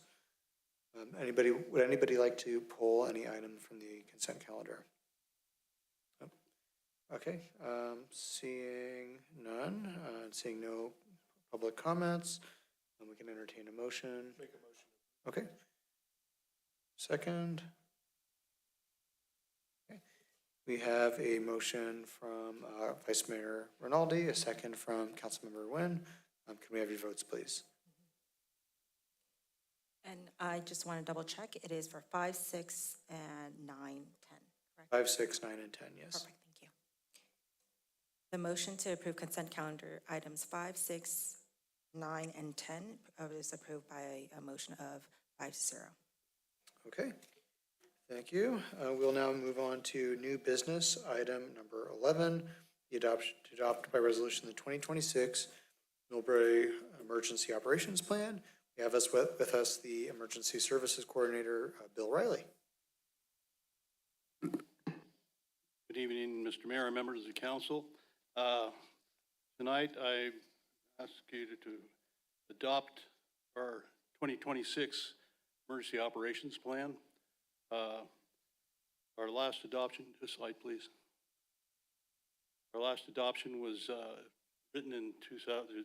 Well, first of all, it followed a 2015 county emergency operations plan, and we developed our local plan from that to be complementary and consistent with theirs as we work, within our county. In 2017, we tailored it. In 2018, the City Council adopted it. Slide, please. The 2026 Emergency Operation Plan is the update of the prior version. That it was reviewed by the city manager, myself, the department heads, and city attorney. Slide, please. It's consistent with Homeland Security Presidential Directive 5, National Incident Management System. It's our state requirements, or the California Standardized Emergency Management System is consistent with all the management requirements through state and federal governments. By following this plan, we meet all the requirements for federal funding during disasters and major emergencies. Slide, please. It conforms, again, with NIMS, the National Incident Management System, as well as the state's emergency management system requirements. Provides Emergency Operations Center responders with procedures, documentation, position-specific checklists to manage emergencies effectively. In our Emergency Operations Center, we use the incident management system as a standard, as is done through throughout the state and the federal government, for that matter.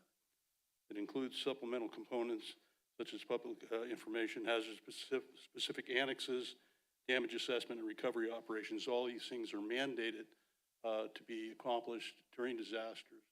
And with this plan in place, it provides the information to our staff to work seamlessly through the system, along with our partner cities and the operational area, which is San Mateo County. Slide, please. I'd also, as far as training and exercises goes, the Emergency Operation Plan is a basic document in which we build our training and exercise program that keeps us in consistent functions with state and partner agencies. The plan, the Emergency Operations Center, our Chakotay room, functions under the guidance of this plan. So it's very consistent, and it's necessary that we have this in place. It has been a number of years. We were waiting for the council, the San Mateo County, to update theirs. They hadn't done it yet. They're in process of doing it now. But we wanted to make sure I've been in consult with them, and so this plan should be complementary to theirs as well. Slide. Any questions? Any questions, comments from the council? Okay, Vice Mayor Rinaldi. So thank you for the presentation, Bill, and just wanted to make a quick comment that you and Dr. Shruti and I had begun an adventure to try to work towards an evacuation drill, which I'm still very hopeful that we'll eventually get to. I know it's not in this year's plan. I know that we've been trying to work towards it, and the first step was doing some educational piece regarding the fire zones for the fire maps. So having the safety perimeter around there, and I know we did some outreach to some of those residents in that area. We've done some door hangers and. Yes, correct. So just wanted to make the statement that it's a work in progress and it's out there. Also, I think it's a good point to bring up a neighboring city, Hillsborough, that's doing, I believe, an evacuation drill or an emergency neighborhood drill. That's part of the Hillsborough Neighborhood Network. They're doing a citywide exercise, which they do annually. Yeah. That's a little offshoot. It's they have organized Hillsborough and Burlingame both have neighborhood network programs. Yeah. Where they organize their neighborhoods around that. Part of it is integrated with their CERT program, Community Emergency Response Teams. Yeah. We are very fortunate in Burlingame. We have a very robust CERT program. Brings it together. We are identifying this. In fact, we're modifying some of the response criteria for our CERT when they are called up to activate using the evacuation program, the evacuation plan that is consistent. In fact, I talked to the city manager, and with staff, we're going to bring staff together to exercise part of that as well. We have some new people integrated in the city and the department head level as well. So we want to make sure everybody's integrated in that, and we will be developing an exercise in the next month or so for that internally, and then we'll be providing more training in the fall. Yeah, so I actually received an invite to the Hillsborough Emergency Neighborhood Network, you said? Was that it? The Hillsborough Neighborhood Network, yeah. Yeah, so I It's a believe it's on the citywide- 26th. I'll be there. I'm planning on being there because I'm hoping to take good copious notes so we can bring some of that learning back over here to Millbrae. Right. So really looking forward to build on this project with you and Dr. Schrudy and see the final outcome of it in the future. Yeah. Thank you. Any other questions? Yeah, thank you. Any other questions? Uh-oh, Councilmember Nguyen? Not really a question, but just a comment. Thank you for all that you're doing right now. It's one of those, in my opinion, underappreciated things until emergency does happen. So it's great to see going through the plan, having a multi-layer approach, not duplicating effort to like IMS you talked about, like on national level. So again, thank you for all they're doing. I really appreciate that. And I think people will too when the emergency does, if and when it does happen. Thank you. Yeah, we're very fortunate. In this plan, it integrates, for your information, should a disaster occur, federal government and state looks at local agency of leading that plan, whatever it might be. We stay in control of that unless it has to do with terrorism. It's the only time it's taken away.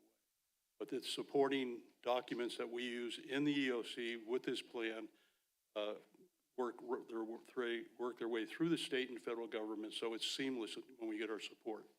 And that's why it's so very important that we keep these plans up to date. Great, thank you. Okay, thank you. We do have one speaker slip on this item. Ann Schneider?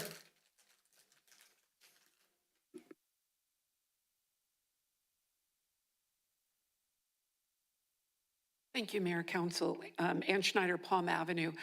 Thank you, Vice Mayor Rinaldi, for bringing up the drill that when I served on Emergency Services Council, we were supposed to have a drill in the spring of 2024, and it's now 2026. I hope you'll keep working on that. I come from a lifeguard swimming background, and it makes me very nervous that we have never used the evacuation plan in Millbrae, and I just firmly believe in drilling on that kind of drilling. This is more, I know it's probably not this plan, but the Emergency Services Council also worked on a post-disaster cleanup plan. And with the trees that have been cut down recently, I was sort of pleased to hear that the trees at Green Hills, some of the trunks are going to be reused and remilled into lumber, which is something I tried to advocate for in my professional days. But it requires an additional ordinance to protect them. There's a bunch of little ordinances. They basically create contracts ahead of the time. Now, I work for the city of San Jose. We're a big city. We get what we want before little cities get what they want. And if a disaster hits and you have to do cleanup and you're going to companies like FEMA to get the not FEMA, the federal, it's a construction demolition company, light green vehicles. If you want them, they're already going to be contracted out with the big cities. So you sit and you wait and you wait and you wait for cleanup if you don't have these contracts done ahead of time. So I encourage you to look at them. Finally, there are new FAA rules, Federal Aviation Administration rules, that will stop helicopters from crossing runways if there should be anything happening in the air. Yay. The question is, where are they going to sit?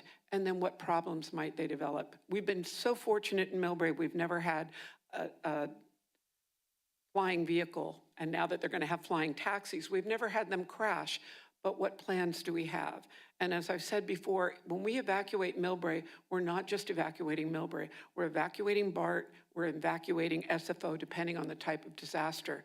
So again, we are unique. We're unique in this narrow part of the county with only a few main roads in and out and an awful lot of transportation-related activity in there. So I hope the plan will consider that on that. But thank you for keep fighting for that.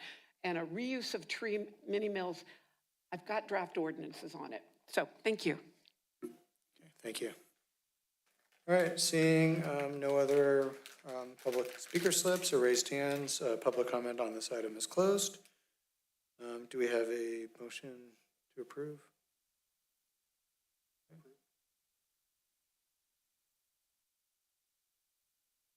All right, we have a motion from Vice Mayor Rinaldi, a second from Councilmember Nguyen. Can we have your votes, please?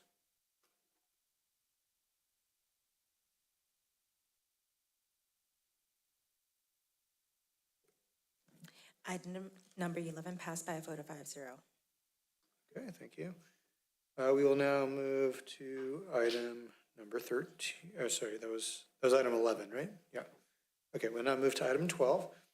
Adoption of resolution approving an embankment repair plan for Lameda Avenue, west of Bayview Avenue, awarding a tree removal contract to Bay Area Tree Company Incorporated, and amending the fiscal year 2025 to 2027 capital improvement program budget.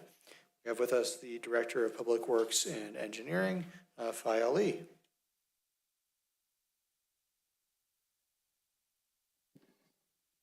Good evening, Council. Fai Ali, Director of Public Works and Engineering. This evening, I'm here to talk about one of the projects in our FY26 CIP, which is the Lameda Avenue Embankment Repair Plan. So this is one of significant projects that has been in the CIP, and at this point, I think we want to address it immediately. Next slide, please. Going over the project itself, so what it is at the current status of the project, we have a row of eucalyptus trees, kind of very much situated along a near vertical road cut, and this is along Lameda Avenue on about 100 feet to the west of the intersection of Bayview Avenue and Lameda Avenue. It's kind of a little bit on an incline as well. So if you look at the photos, you can see those huge eucalyptus trees out there on the embankment. And this has been a very significant public safety hazard and risk due to the recent rains and the winds really exacerbate the soil erosion conditions out there. You will see the exposed roots, and these make these trees very vulnerable to uprooting. There's also proximity to the overhead power lines, and you see them, and right across from them, you have about 5 residential homes that are very much at risk of catastrophe if in the event that there's some major issues with these trees being uprooting. These are eucalyptus trees, and as you know, these are not native to California. This, I believe, it is an invasive species. It was brought into California during the gold rush age from Australia back in the 1850s. I thought it was some good research with some good information about it. These are hugely fire hazards because of the content of oil in the leaves and stuffs in barks and stuff. So, and they accumulate a lot of debris. The bark peels off a lot, and you'll see some of photos that we have along the slides. And the accumulation of the leaves and the peeling barks, it goes through the drainage system, falls through the curb and gutter, and get washed out into the storm drains. And that also is a significant risk for flooding and kind of blocking of drainage systems. So some of the things that we're dealing with in terms of the issues with this, and that's where the project came across into saying we need to address it. Next slide, please. Again, as you can look at the photos, we see a lot of exposed roots, rains. Rains are a big concern, but winds here is also kind of an issue. It accelerates the erosion. The road systems are exposed. We also have some utility infrastructure. If you see a power pole next to it. Initially, usually trees are planted on embankments for stability of the slope, but in this situation, it's not providing any stability, but is in fact kind of significantly making it more hazardous. At this point, we've done some evaluations. We've also had some consultants come out and do some evaluations, and we've identified this as a huge safety risk of these trees uprooting onto the sidewalks, falling into the roadways, impact nearby homes, and also overhead utilities, in addition to the fire hazards. Next slide, please. So as I mentioned earlier, we did field inspections, which are also further supported by the geotechnical investigations that were completed by one of our consultants, Nino and Moore. Very much kind of concluded that these trees can no longer rely upon for slope stability, cannot restrain the soil. But again, one of the conditions we have to deal with is once we remove these trees, the embankment has to be regraded or resloped. We can't have a vertical cut out there. So we have to remove the excess soil, smooth it to a gentler angle slope. It'll kind of take away all the slowing erosion. And it also will provide, the new geometry will also provide a more stable and a long-term condition for the slope. Next slide, please. So we have developed a 3-step repair plan for this area and for the embankment. The first step would be primarily the tree removal. We want to address this immediately is to remove the hazardous eucalyptus trees. So we'll cut it down to stump and we'll leave the roots in place. This would be the emergency safety stabilization. We want to get that done before the rainy season hits and the winds catch up so that we don't get into any of the hazardous situations. Once we do that, we get into the step 2, which will be the removal of the stump and regrading the slope so that it's a more gentle slope, smoothing the embankment so we kind of eliminate erosion. We'll also be doing some new grass seed, some control barriers temporarily while we're trying to re-slope it. And the step 3 finally will be replanting. So we'll come back and replant, revegetate with the coast live oak trees, which is kind of native to the area and also along the spur trail. At this point, we're contemplating minimum of a 1-on-1 replanting. We've identified there's about 29 trees that will be impacted, and we'll start with replanting 30 trees, and then we'll go ahead and restore the canopy as we go on for long-term soil retention. Next step, please. Just a quick exhibit here that shows the existing condition, what we plan to do. We have these trees on that steep slope. The green line shows kind of the graded slope. It's a little bit exaggerated, but that's kind of the condition that we're looking into to make sure it's a little bit more stable as part of the repair plan. Next slide, please. So in terms of the procurement and the project partners, what we requesting today for council approval is we want to start with the tree removal, which would be the step 1 of our plan. We want to execute a contract with Bay Area Tree Company so they can come out and cut out the trees to the stump. Then we'll move on to design services. We'll have one of our existing on-calls consultants to design the slope, select them via informal bidding. We're looking at about, we got an estimate for them about $34,000. And then once we have the design, we'll go out to bid and procure a contractor to come in to actually do the sloping. And then we'll follow up with the replanting of the oak trees. Next slide, please. The total project budget is allocated in the FY26 CIP is $400,000 in the street fund source, Measure E and W. We're planning to use $119,000 almost for the tree removal services, about $33,962 for design of the project, and the remaining funds will be for construction, regrading, and contingency, which would be a total of $400,000. Next slide, please. Again, we want to make sure that we have community environmental considerations, so this project will be limited only to removal of the hazardous eucalyptus trees. Like I said, about 29. There's way more than 29 trees out there of eucalyptus, but we're not cutting everything down because they're not within the zone of conflict.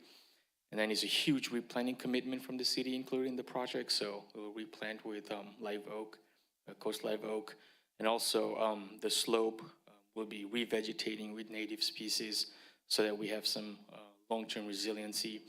We'll also have improved sidewalk safety. Right now, some of the previous photos you saw that the slowing is basically taken over 1/3 of the sidewalk, so it's not providing the minimum sidewalk requirements that we have. It'll also reduce the debris into the public right-of-way that our crews have to deal with. It's a lot of peeling, a lot of leaves. And in general, it's a better long-term embankment resilience and safety for us. Next slide, please. We wanted to run through a tentative schedule, so hopefully requesting council approval today to move forward with the 3-step plan. The first step would be the tree removal. We're looking at April, May, where we come in and cut the trees to stump. The step 2 would be the stump removal and slope regrading. May and June, we'll start the design work. Around July, we're trying to get a contractor on board. And before the end of September, we want to finish up with the slope regrading and also some hydroseeding to maintain the slope. Step 3 will be replanting. Look at during fall or spring of next year, we'll come back and reforest the area with oak trees and do some revegetation. Next slide, please. So our recommendation today for council is to approve the city's three-step plan, approve the use of $400,000 from the FY26 CIP towards the project, award a tree contract to the Bay Area Tree Company so that they can come in and start the tree cutting work, and also to authorize the city manager or designate to execute the contract as we get through the design and construction. Next slide, please. I'm happy to take any questions. Okay, thank you for that presentation. So not much love for eucalyptus trees then, huh? Took out the ones by Green Hills and now taking these ones out. Yeah, we love trees here. We're a tree city, and we do replanting, but I think those ones are kind of a little hazardous. And we've been out there communicating with the neighbors along the vicinity, and they're also very concerned about those trees. Okay. But it sounds like there are other eucalyptus trees, as you mentioned. Yes. Farther back, so we're not Yes. completely eradicating them, at least not yet. Okay. Thank you for that. One quick question. The agenda mentioned amending the capital improvement program budget, but is there actually an amendment or not? I didn't see it. No, we actually have an adopted budget for this fiscal year. So. Okay. All right. Any questions? Yes, Councilmember Riley. Thank you. You mentioned we have 29 trees. How many trees we cut? So we'll cut 29. Total 29. Yes, 29 trees. They're all along the embankment. They're all on the edge of the cliff there. So there's 29 of them that we'll remove. But there's way more than 29 eucalyptus trees back there. So the price for 29 is very good. I cut 3. It's cost me more than $10,000. Right, it's the magnitude of scope. When you do a lot, then they come in and get a better price. Yeah, it's probably true. My trees, 3 people have to hold. Right, They're scared. We'll probably do the same thing. We'll probably refine it and get the wood chips out to the community for reuse. Comments, questions? Oh, Councilmember Nguyen. Yeah, on the topic of cost, this 400,000 that you're proposing here, is that just for this initial phase, or does that include the maintenance, ongoing maintenance of trimming and irrigation? So it doesn't. That's a good question. It doesn't include the maintenance of it. The maintenance is already budgeted in the ongoing operating costs for the parks team, where they come out, and the streets team to do the maintenance. So this will be added to the maintenance plan that we have and budget allocated. I see. Thank you. Anything else? No. Oh, Councilmember, Vice Mayor Rinaldi. Thanks for the great presentation, Phi. Really appreciated all the detail. Obviously, the eucalyptus trees, they present a fire danger. That's why some of the homes that we have are in highly elevated areas, the fire maps that are close to these trees. So it's great to see that we're doing something with those eucalyptus trees, especially as those roots are incredibly close to the sidewalk and even overgrowing it a little bit. My question is regarding the sidewalk. Is there any plans to widen that stretch, or how much will we gain by taking the roots out? That's a good question. I mean, we don't have any immediate plans for any sidewalk widening, but this project will kind of make it possible. There's going to be opportunities for us. If we look into widening, there will be opportunities now, because we'll be resloping it, so there's going to be more real estate, if you may, for us to widen the sidewalk if we need to. We won't be affecting any erosion or sloping. Yeah, it's a fairly narrow sidewalk. And then the other question revolves around the spur trail. If there's any consideration for enhancement around that, given that the spur trail will lead up to the spur trail off of that specific area. So, and that's a good question and a topic of discussion within the city right now, where we're working in a whole master plan development for the spur trail, and this area is also contemplating study, and also we're looking at different ways to develop the enhancement for the entire spur trail connection. So there's nothing specific in this? Nothing specific in this project for the spur trail. Okay, thanks for clarification. Thank you.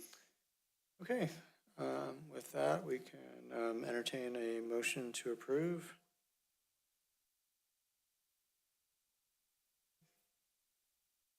All right. We have a motion from Councilmember Nguyen, second from Vice Mayor Rinaldi. Can we have your votes, please?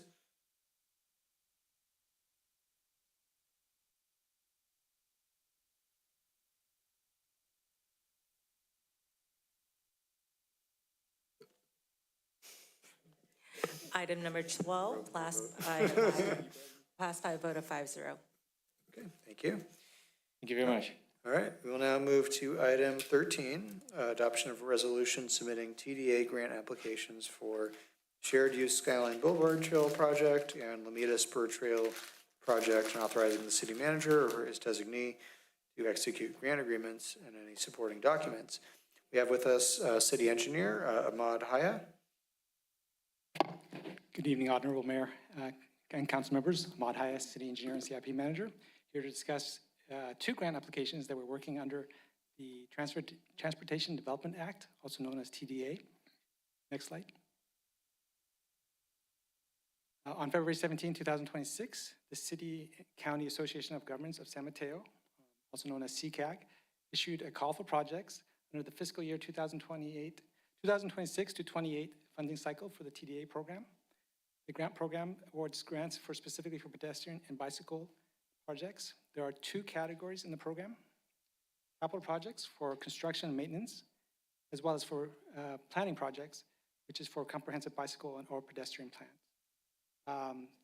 Maximum funding for capital projects is $750,000, and planning projects is limited to maximum limit is $200,000.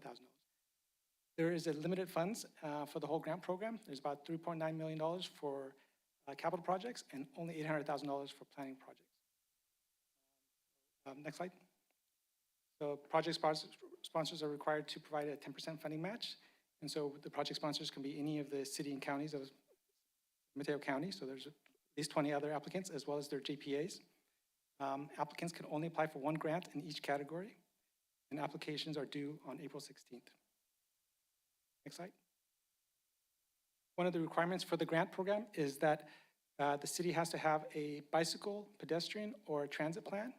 For the city of Millbrae, we fortunately have the active transportation plan, which was adopted by council on October 12, 2021. The ATP is a guiding document to improve bicycling, walking in Millbrae to achieve mobility, environmental, and health benefits. The ATP envisions a safe, accessible, and local interconnected network for bicyclists, pedestrians, and users of evolving modes of mobility for all ages and abilities. Under the ATP, staff evaluated two projects that we could submit under. Under the capital category, we would submit for the Skyline Boulevard Trail, and under the planning category, we'll be submitting under the Lomita Spur Trail, which we'll discuss in the next slide. So the Skyline Boulevard Trail is it's an existing trail that's 0.6 miles that spans between Larkspur and Hillcrest. It's a shared use trail. So it's paved and it's within the city right of way, and that's used for both bicyclists and pedestrians. Next slide. This is an image of a photograph of the actual Skyline Boulevard. The trail is where the pedestrians are on the far side. It's 8 foot wide. Please do note that there's Skyline Boulevard has existing bike lanes on both sides as well. So there's a trail as well as bike lanes on Skyline Boulevard. Next slide. One of the things that we've noted as well that helps with the application is that this portion of Skyline Boulevard is listed on the San Mateo County Parks trail maps, specifically for the Crystal Springs Regional Trail. So this is the image on the left is from their trail map, and then the blow up is showing how their trail system works within Millbrae. On the far left, the dashed line is the pedestrian trail, but within Millbrae, because that's pretty hilly, they direct bicycle traffic to go onto Skyline Boulevard. Next slide. So under the construction category, the Skyline Boulevard Trail is eligible because it provides for commuter corridor congestion reduction, makes regional connections as noted in the regional trail map, enhances safety, and addresses local mobility. The grant can be used towards maintenance, such as rehabilitation and repair of an existing Class 1 shared use bike path, which the Skyline Boulevard Trail is. The preliminary estimate is $440,000, which will mean the grant will be $400,000 and the local match will be $40,000. Next slide. Moving on to Lomita Spur Trail. The Spur Trail is a regional backbone within the city of Millbrae. It spans between the north side from San Bruno off Lomita Avenue, all the way south to the Burlingame border near Millbrae and Magnolia Avenue. The Lomita Spur Trail is indicated on the right. It's a far right near the Lomita portion. It's important to note that Lomita Spur Trail from Lomita Avenue to Helen Drive is undeveloped. Slide, please. So this grant application would be, in the planning category, this will be eligible because it's for development of a bicycle and pedestrian plan. Specifically, the application intends to develop concept or preliminary plans that would develop alignments or cross sections of this new future Lomita Spur Trail.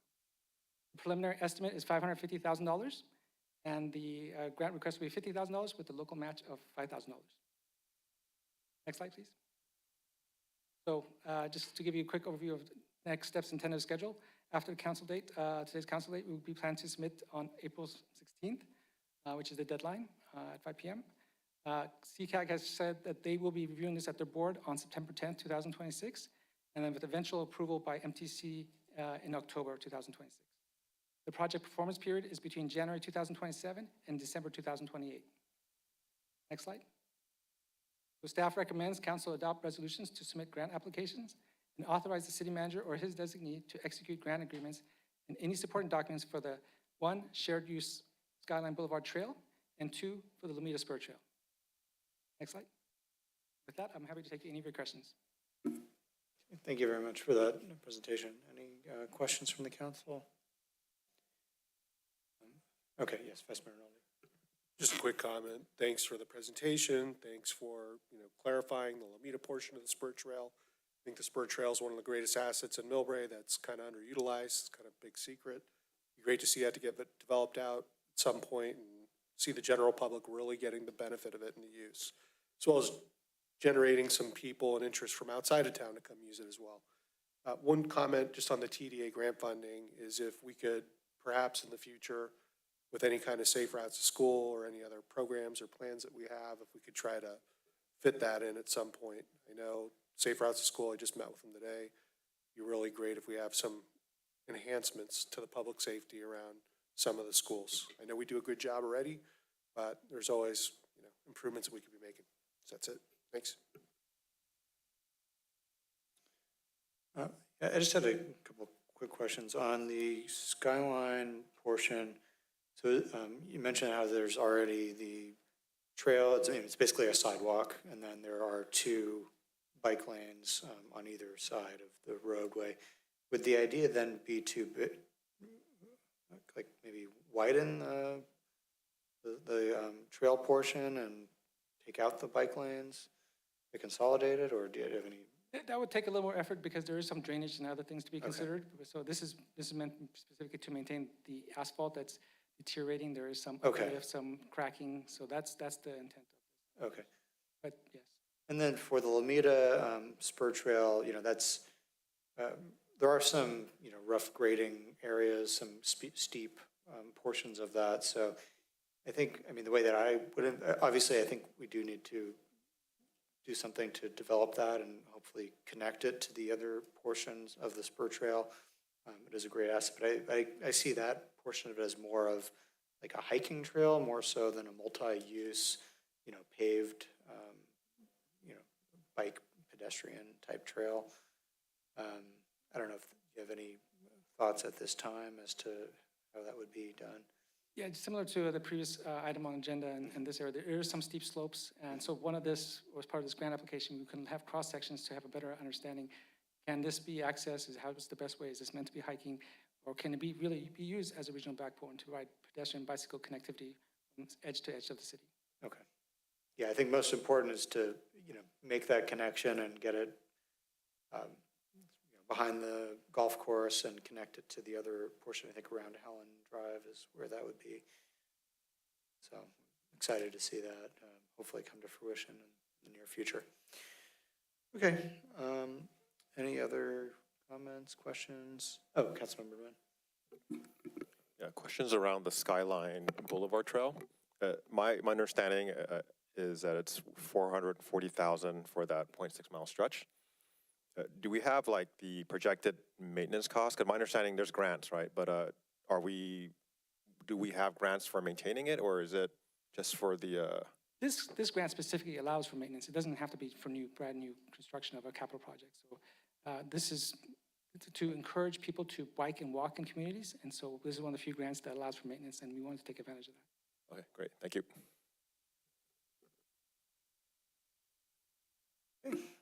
Seeing no other comments and no speaker slips or raised hands, we can entertain a motion for approval. All right. We have a motion from Councilmember Fung, a second from Vice Mayor Rinaldi. Can we have your votes, please?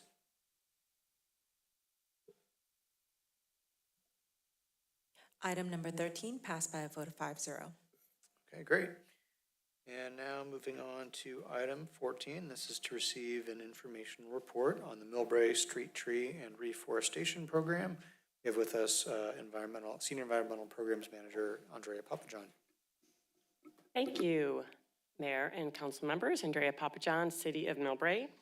I am delighted to present information on the Millbrae Street Tree and Reforestation Program. Next slide, please. So in Millbrae's Climate Action Plan, Measure 7 calls for a free or subsidized shade tree program. And the aim is to reduce energy consumption associated with home cooling. Next slide, please. Also, in our capital improvement program for fiscal year 25 through 27, the City Council has approved funding for the urban reforestation program. Apologies, So already, the environmental programs team, my team in conjunction with Public Works, has rolled out a pilot program on Landing Lane and Millbrae Highlands, and we have planted 23 trees so far. The program has been super popular, and so we would like to expand and formalize the program more broadly. Next slide, please. So, there's many benefits of trees, as we all know, but just to list a few, it helps reduce electricity consumption on hot days. It improves air quality through carbon sequestration and oxygen generation, helps beautify our neighborhoods, minimizes storm runoff, cools streets, and also increases Millbrae's urban canopy cover. Next slide, please.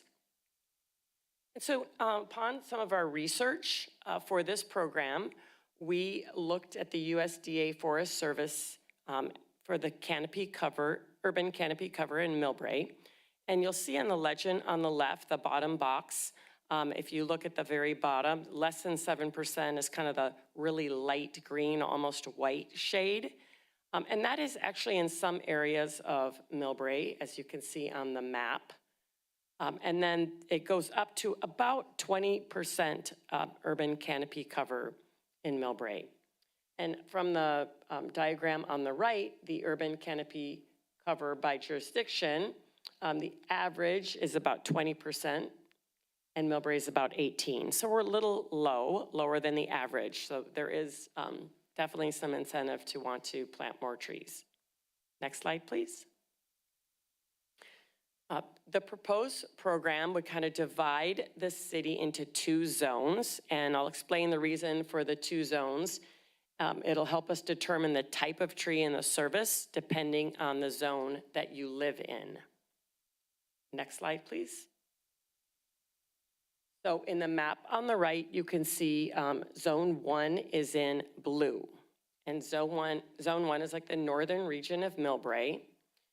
This tended to have the lower canopy coverage in the map I showed you earlier. And so this zone, we are proposing a choice of selection of 4 trees for planting listed here. And the planting location would be in the residence front yard. Next slide, please. Okay, so zone 2 is sort of the pink color on the map on the right. And this zone is already designated as a street tree that has a theme on the block. As you all know, there are London plane trees primarily in zone 2 on the planting strip or parkway. And so the tree selection for this zone, if you do not have a London plane tree, we would be happy to offer one. or if there's one that is dying and needs replacing, we can also remove and replace it. So that would be what would be offered in Zone 2. Next slide, please. And then just a quick comment on the Mills Estate neighborhood.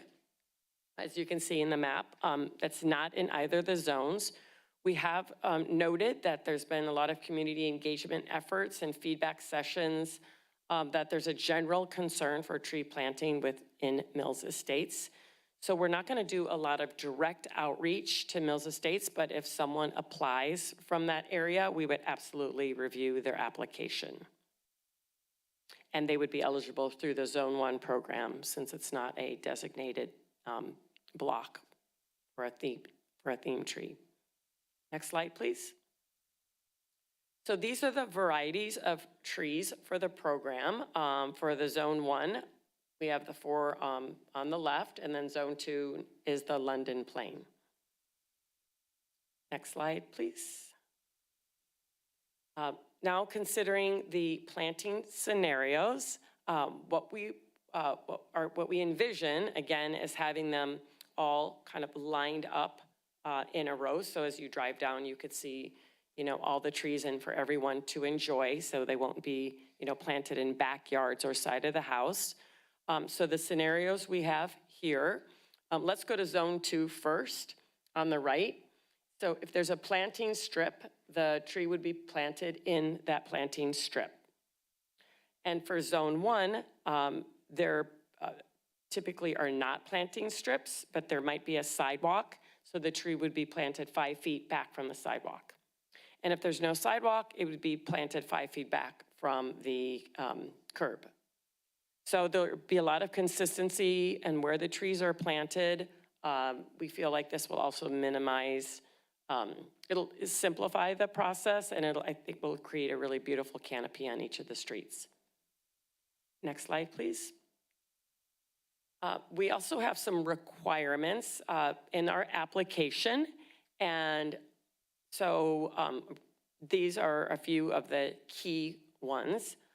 So if once a resident applies for a tree, we would go out and do a review and assessment of the planting area. And we'd want to make sure that the tree could be planted like 3 feet from utilities and driveways. In this diagram on the right, it says 10 feet. We did read that it would be sufficient to go up to 3 feet from utilities and driveways, 5 feet from fire hydrants, and then the daylighting, the state daylighting law that was passed this year, where you can't park 15 feet from a crosswalk with a curb extension or 20 feet from a marked or unmarked crosswalk. Well, we wouldn't want to plant trees in that area either because that could reduce visibility. So those are some of the requirements, again, that are all stated in the application. Next slide, please. So the process would be, we'll do our outreach, and then hopefully we'll receive, as we receive applications, staff will go out and do inspections. And we, again, to verify that there's sufficient planting area and the requirements that I just mentioned. And we will do that all within 4 weeks of the application being submitted. And in the Zone 2, if there's a tree or stump removal that has been requested, we'll inspect that. And the contractor will also do an inspection on that and give a price for that because that is an extra service. And then city staff will have an internal review committee. So we will look at the applications together. It'll be sort of interdepartmental, probably someone from community development, someone from public works, and perhaps other departments, parks, so that we can look at the applications together. And it'll be more clear when I show you the pricing, but we feel that there'll be an internal committee to review the applications. Next slide, please.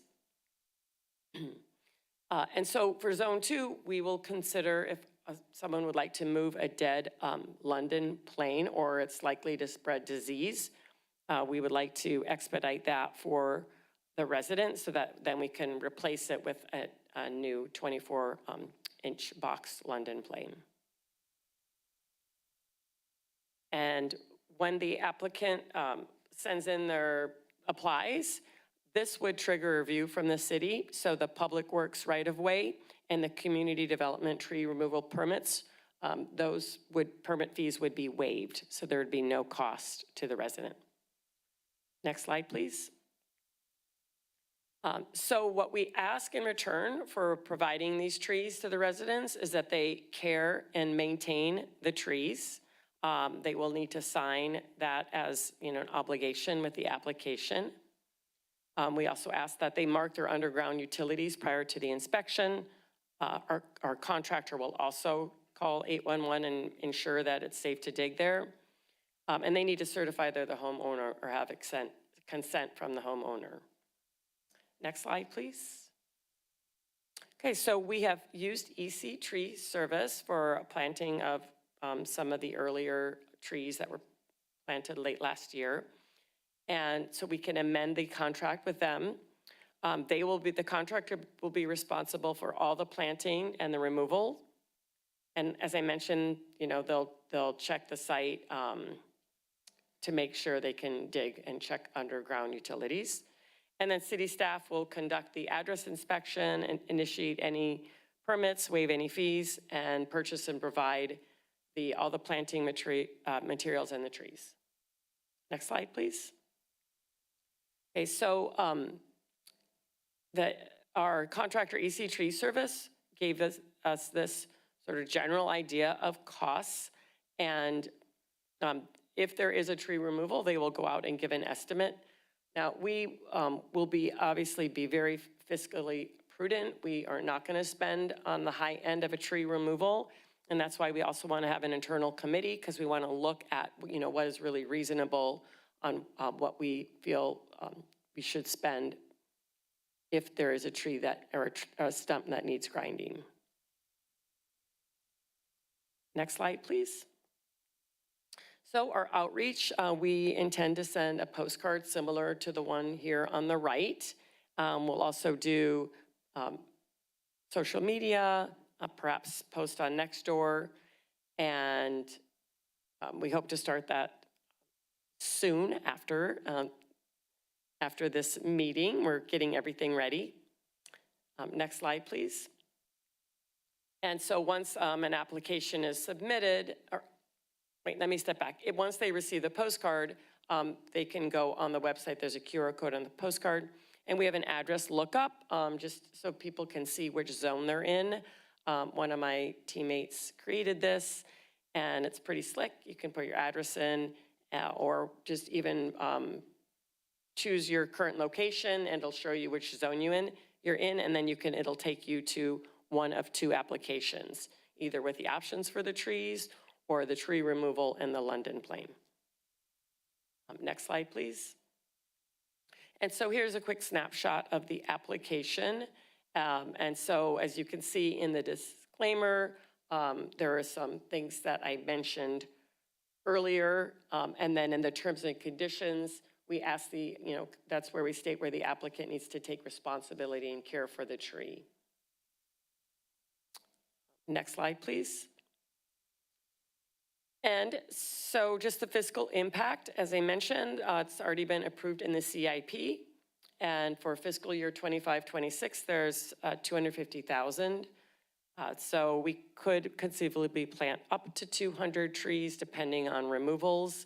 I think it would be just a huge success if we could get even close to that number. But we will, we don't have an estimate of how many trees would be planted right now, but we do have budget and resources, and we're ready to go out there full force. Next slide, please. So that is my presentation. Happy to answer any questions. Okay, thank you very much, Ms. Papajohn, for that presentation. That sounds like a great program. Do you have any questions from the council? Oh, yes, Councilmember Fung.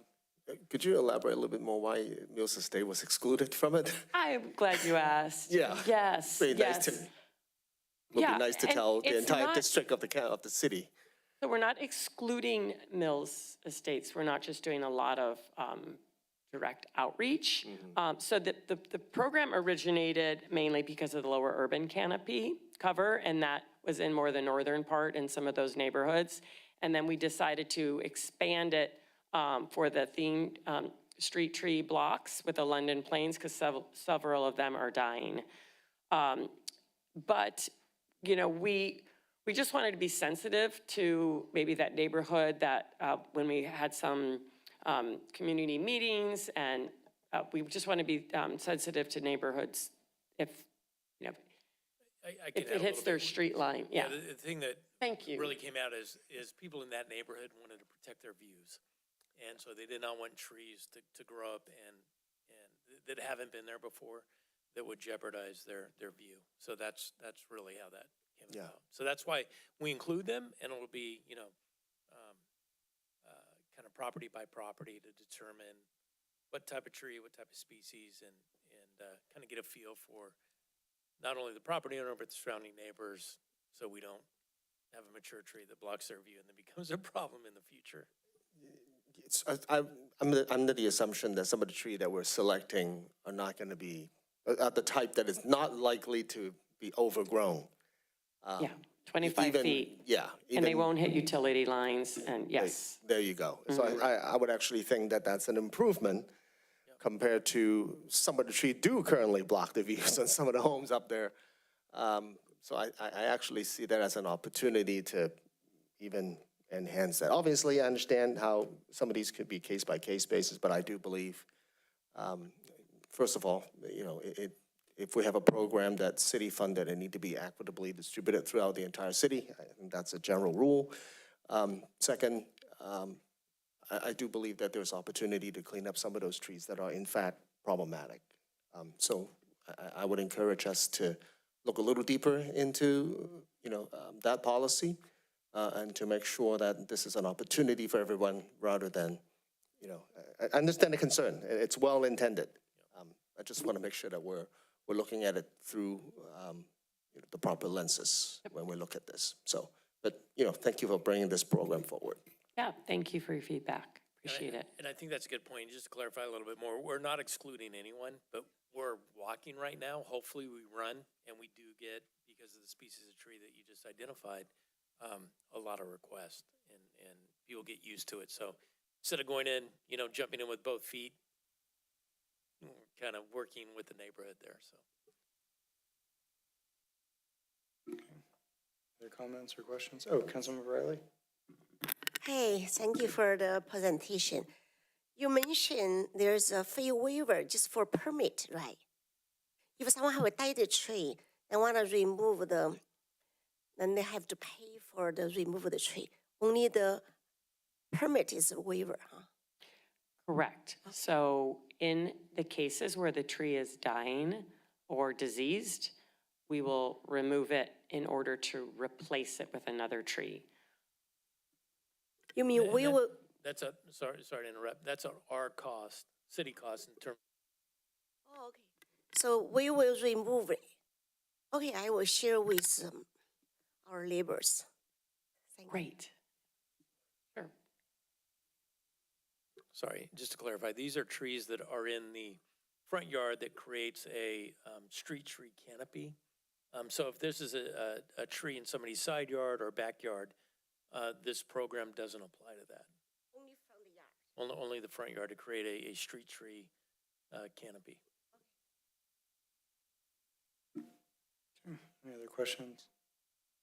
I had a couple of questions. Do we know for sure that every street in Zone 2 has a planting strip in front? I couldn't tell you for sure if every single one does. So I can't say definitively yes, but in the case that there is not a planting strip, we would then use the scenario. If there's a sidewalk, it would be 5 feet from the sidewalk. Okay. Yeah, as long as that's noted that would be permitted, you know, if there's no planting strip. And I think there may even be some Zone 1, a few blocks that do have planting strips, I believe, so. Yeah, we might want to note that on the application then, just so it's clear. Yep. Okay. And then also, are multifamily properties eligible for this? Yes, they are. Okay, Absolutely. okay. And what about commercial properties? We hadn't included commercial properties only because we're hitting more residential. It's certainly something we could consider if the council desires. I mean, maybe we could see how the program goes the first year or so, and if there's still, excess funds available, it could be something we consider maybe year two. I mean, I think if the goal is to increase the urban tree canopy, then I think that would apply to commercial as well. Yeah, I think a couple of things there, that we're working on a landscape plan to replant the medians on El Camino. And I've brought that to the city council, and that's actually in construction design phase right now. And then through the adopted downtown specific plan, there is a reconstruction of the sidewalks, curb gutter sidewalks along Broadway that also includes street trees, street lights, and street furniture. So that will be coming back to the city council at a future date. But yeah, I think we're open. Park Boulevard comes to mind, Mr. Mayor, when you say that, because the integration of the residential and commercial, we do have some London Plain sycamore trees that are there, and we have received some requests to replace those actually. So I don't think the intent of this is not to turn anyone away, but it is to roll it out. 350,000 over the 2 years is the budget that we have. And certainly if it becomes more popular and more requests, we'll come back to the city council for an amendment to that. Thank you. Oh, Councilmember. I mean, yeah, to the point that you made earlier, and I think, when you mention commercial property, I'm more thinking along the lines where if, just like what Tom said a moment ago, if we could somehow line up some of those trees along Broadway and El Camino Real and, kind of uniformly, right? It will really create a very nice, certainly urban canopy, but also the visual effect and how these trees lined up in a very methodical method. It'll really enhance the streetscape on some of the most frequently visited blocks in Millbrae. So I thought that would be beneficial. And I will note that some of the major development projects that you see coming out of the ground, those have been conditioned by the developer to actually plant the street trees along the frontage and the sidewalks. That is part of our selections here that conforms to, I think there's some uniformity would be a great idea. Yeah, that is correct, council member. So those are all consistent. I think, for example, One Meadow Glen are London Plain trees that are consistent with that neighborhood that kind of integrates Bayside Manor, the downtown, and this portion of the city. So we are looking at consistency to provide that form and rhythm within the street tree program for sure. Vice Mayor Rinaldi. Thank you, Mayor Arbor, and thank you, Ms. Papajohn, for the great staff report there.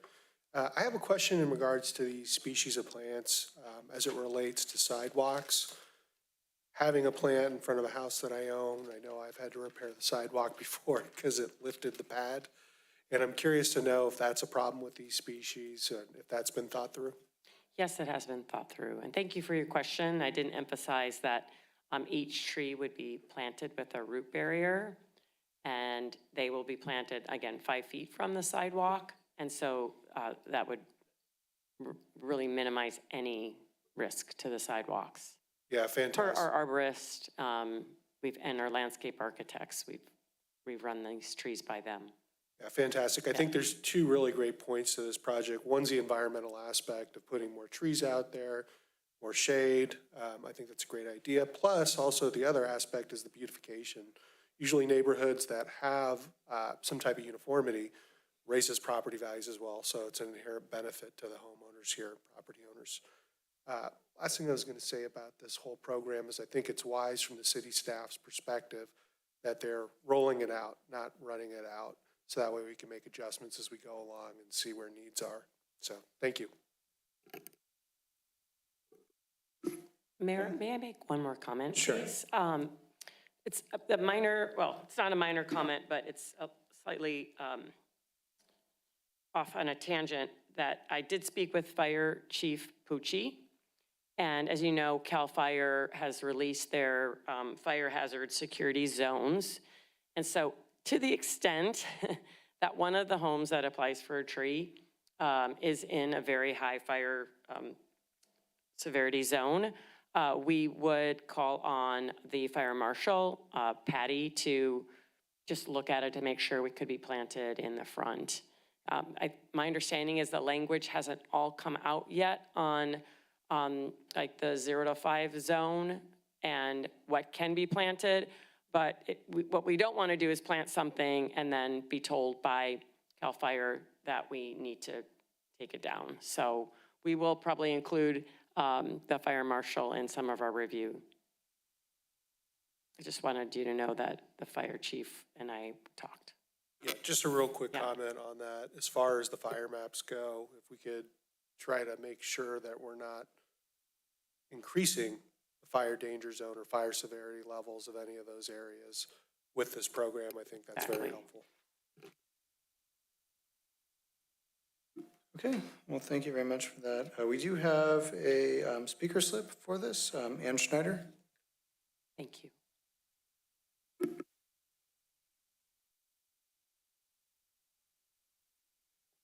Ann Schneider, Palm Avenue. First, I think this is a fabulous program. I'm glad to hear that you're all in support of that, especially since I told you all what a bad environmental city council you had been. This is a lovely first step on that. I do live in Lower Highlands where we do have the old sycamores. Some of them are 100 years old and they are at their end of life. So the city offering to take out dead and sick trees, I think will go a long way towards making the residents stop hating their trees. That said, we have a lot of people that move to Millbrae and the first thing they do is cut down a tree because, gosh, they drop leaves. My rear neighbor and my new side neighbor both said exactly the same thing. Oh, we're gonna take the trees down because they drop leaves. Well, that's doing what they're doing on that. Ms. Papajohn, I did find the list where other members of the public have come and told me that maybe we try to find some trees that are native trees instead of the other ones, understanding that street trees have to have narrow roots. They're not gonna pick up like the magnolias do and things like that. But I had a request from a number of my neighborhood of maybe in other places we can actually move away from oak trees and put in some of the other native trees. Maybe that's better on parkland. But here's the biggie. Most of the cities in the Bay Area that outsourced the maintenance of city trees to the public have gone back and taken the maintenance back to them because two things. One, the trees are getting brutalized when they're left to an individual homeowner. And two, they found that to achieve their climate change goals for the tree canopy and a healthy tree, it made better sense to bring the cost of maintenance back. Now, normally I organize my block and we get 10 or 11 sycamore trees done, and it was about $100, $150 a piece to do it. But if you're on a corner house, one corner house can have 12 trees. Now imagine $150 per tree when you're on a corner on a long block on that. And then think that those people might be on fixed income. So I think this is an absolutely fabulous first step. I'm so happy with this.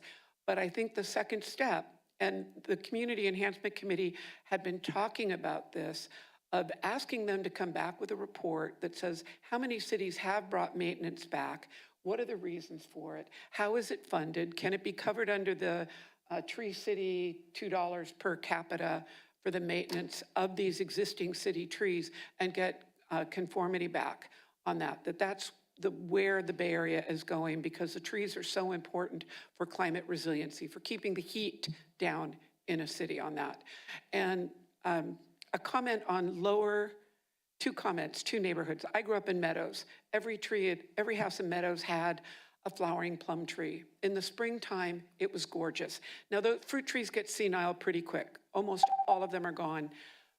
That and South Ashton, both are required to have trees, and it's something that community enhancement can bring back. Thank you. Thank you all. Thank you very much for those comments, and seeing no other speaker slips or raised hands, public comment is closed. And relating to that comment, I know San Francisco several years ago switched, they had actually a citywide ballot measure that switched the maintenance of trees from the property owner to the city, but they also have like a general fund set aside just for street trees. I'm not sure exactly what the dollar amount is on that, but that's how they fund it. Okay, so unless we have any other comments, we can entertain a motion to approve. Or, sorry, it's an informational report, but no motion needed, but there have been some comments provided, suggestions to staff, and look forward to seeing this program move forward. Okay, we will now move to council comments. We can start with Councilmember Nguyen. Okay, real quick, I attended the CCAG CMEG meeting. This is the Congestion Management Environmental Quality meeting. A couple big 3 items. One was the countrywide transportation plan. CCAG is working on equity framework to help guide future transportation investments. And second is the OBAG 4, which is the next round of regional transportation grant funding. San Mateo is targeted for 36.2 million. And third, there's a population trends that analysis being done on the county level. And Millbrae, the numbers show that the city is essentially returned to pre-pandemic population levels. So that's good to see. Overall, the takeaway is that it's much more focused on the big picture, and we are kind of aligned on long-term planning, safety, and equity. So that concludes my updates. Okay, thank you. Councilmember Riley? Hi, I went to Lottery 60th anniversary event with Councilmember Bob, and turnout is very good. And it was on the newspaper next day. Thank you for sending it to me. And last Saturday, we all went to the Nashville party in the Recreation Center. Very nice. We will dress up next year. Thank you. Thank you. Vice Mayor Rinaldi? Thank you, Mayor Hullaber. So last Friday, I had the privilege of attending the Mayor's Civic Coordinating Council meeting on behalf of Mayor Hullaber. Had some excellent conversations there and engagement with some of the different bodies that build up the community, like the Millbrae School District. They talked a little bit about Lomita Park reconstruction. Friends of the Library were there. They talked about their April 26th Giants Day, as well as a pilot program they have for after-school tutoring, Monday through Thursday, K through 8th grade pilot. Looks like it's going to end in May, but they may potentially expand it out to June. City also had some great updates, and then I wanted to take a moment or two to touch on some stuff that that I worked on today with Assemblymember Pappin's office. Assemblymember Pappin is proposing a bill called AB 2595, and it's an important step toward improving youth e-bike safety in our community. At a high level, this bill establishes the San Mateo Electric Bicycle Safety Pilot Program, which allows local jurisdictions to prohibit children under 12 from operating Class 1 or 2 e-bikes. It also includes a phased enforcement approach, initial warnings followed by modest fines, and requires data reporting and public education to ensure the policy is implemented responsibly. I also want to note that earlier today I participated in an e-bike collaborative meeting with representatives from the Safe Routes to School, the Millbrae School District Superintendent Lisa Hickey, and the Assistant Vice Principal of Taylor Middle School, William Rover. Their insights reinforced how timely and relevant this legislation is for the safety of our students and family. And I really strongly look forward to working with them to try to curb some of the challenges we have with e-bikes. And last but not least, I wanted to bring attention to a free e-waste drop-off event, which is going to be taking place April 25th, Saturday, 10 a.m. from 2 p.m., 900 El Camino Real at the Outdoor Supply Hardware rear parking area. You can go there, drop off your e-waste, and it goes towards helping the Millbrae Mad Dogs go to Cooperstown. And one last round of thank yous. I know we had some conversation around SFPUC tonight in Bosqua. I want to thank the assembly members that have helped us here, Assemblymember Pappen, Assemblymember Stefani, Assemblymember Haney. I also would be remiss if I forgot to mention former Mayor Gina Pappen, who's been a strong advocate for the ratepayers, as well as former Mayor Ann Schneider, and of course, City Manager Williams. Thank you for enduring the treks up to San Francisco with me and being there to speak out on behalf of the ratepayers and folks in Millbrae. So, thank you. That's all. Okay, thank you. Councilmember Fong? Thank you so much. Just want to take a moment and just do a little advertising for Peninsula Clean Energy. They have plenty of rebates available for people who wants to replace their gas water heater to heat pump. They're actually giving out $4,000 rebate for every heat pump water heater that you want to replace. Gas water heater that you want to replace to a heat pump. That's because I was on a radio show a week ago, and I mentioned that on the radio, and all of a sudden, my phone flooded with text messages. So that was a good thing. So I thought I would mention that here. And then also replacing gas furnace with, certainly heat pump, another $1,500. Yeah, I know. And, and just in case, if, you have an older electrical panel, they also upgrade your panel for $1,000 rebate. So just to make sure that, everybody can get to where they need to be in terms of electrification. And also certainly for Care and Fair customers who benefit from federal assistance, state assistance, they have extra rebate for you as well. So everybody in Millbrae and beyond the entire San Mateo County, you're more than welcome to apply for these very generous rebate program. And also, they also have 0% financing on some of the home upgrades, and also if you buy a new used EV, they also have rebates there as well. So take advantage of those programs, especially when after you pay for property tax, you feel like you need to do some project that you can use a little rebate to help out. And I'm also thankful. I want to take a moment and thank Emily Beach and SamTrans and April Chan who continue to advocate for San Mateo County. I just want to make sure I bring about the importance of participating in the SamTrans survey that we all heard about earlier this evening. Millbrae is a transit-rich city. Transit is part of Millbrae. And,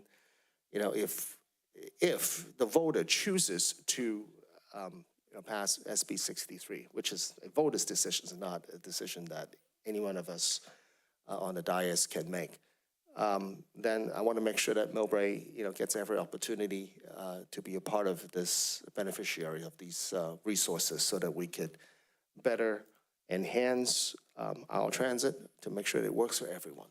I've heard that way too many times in different listening sessions, senior luncheons, and heard from folks how they want to see transit work better for them and how they can bridge the east and west connections and be able to get down to Broadway and get their medications and lunches and be able to go to transit center and go to San Francisco and see their grandkids, for example. Having these micromobility is highly beneficial. I've heard these requests too many times. And this is the opportunity where you can make sure your demand and your voices and your needs are attended to.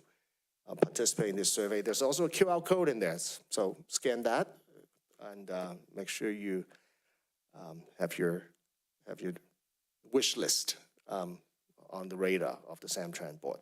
Thank you.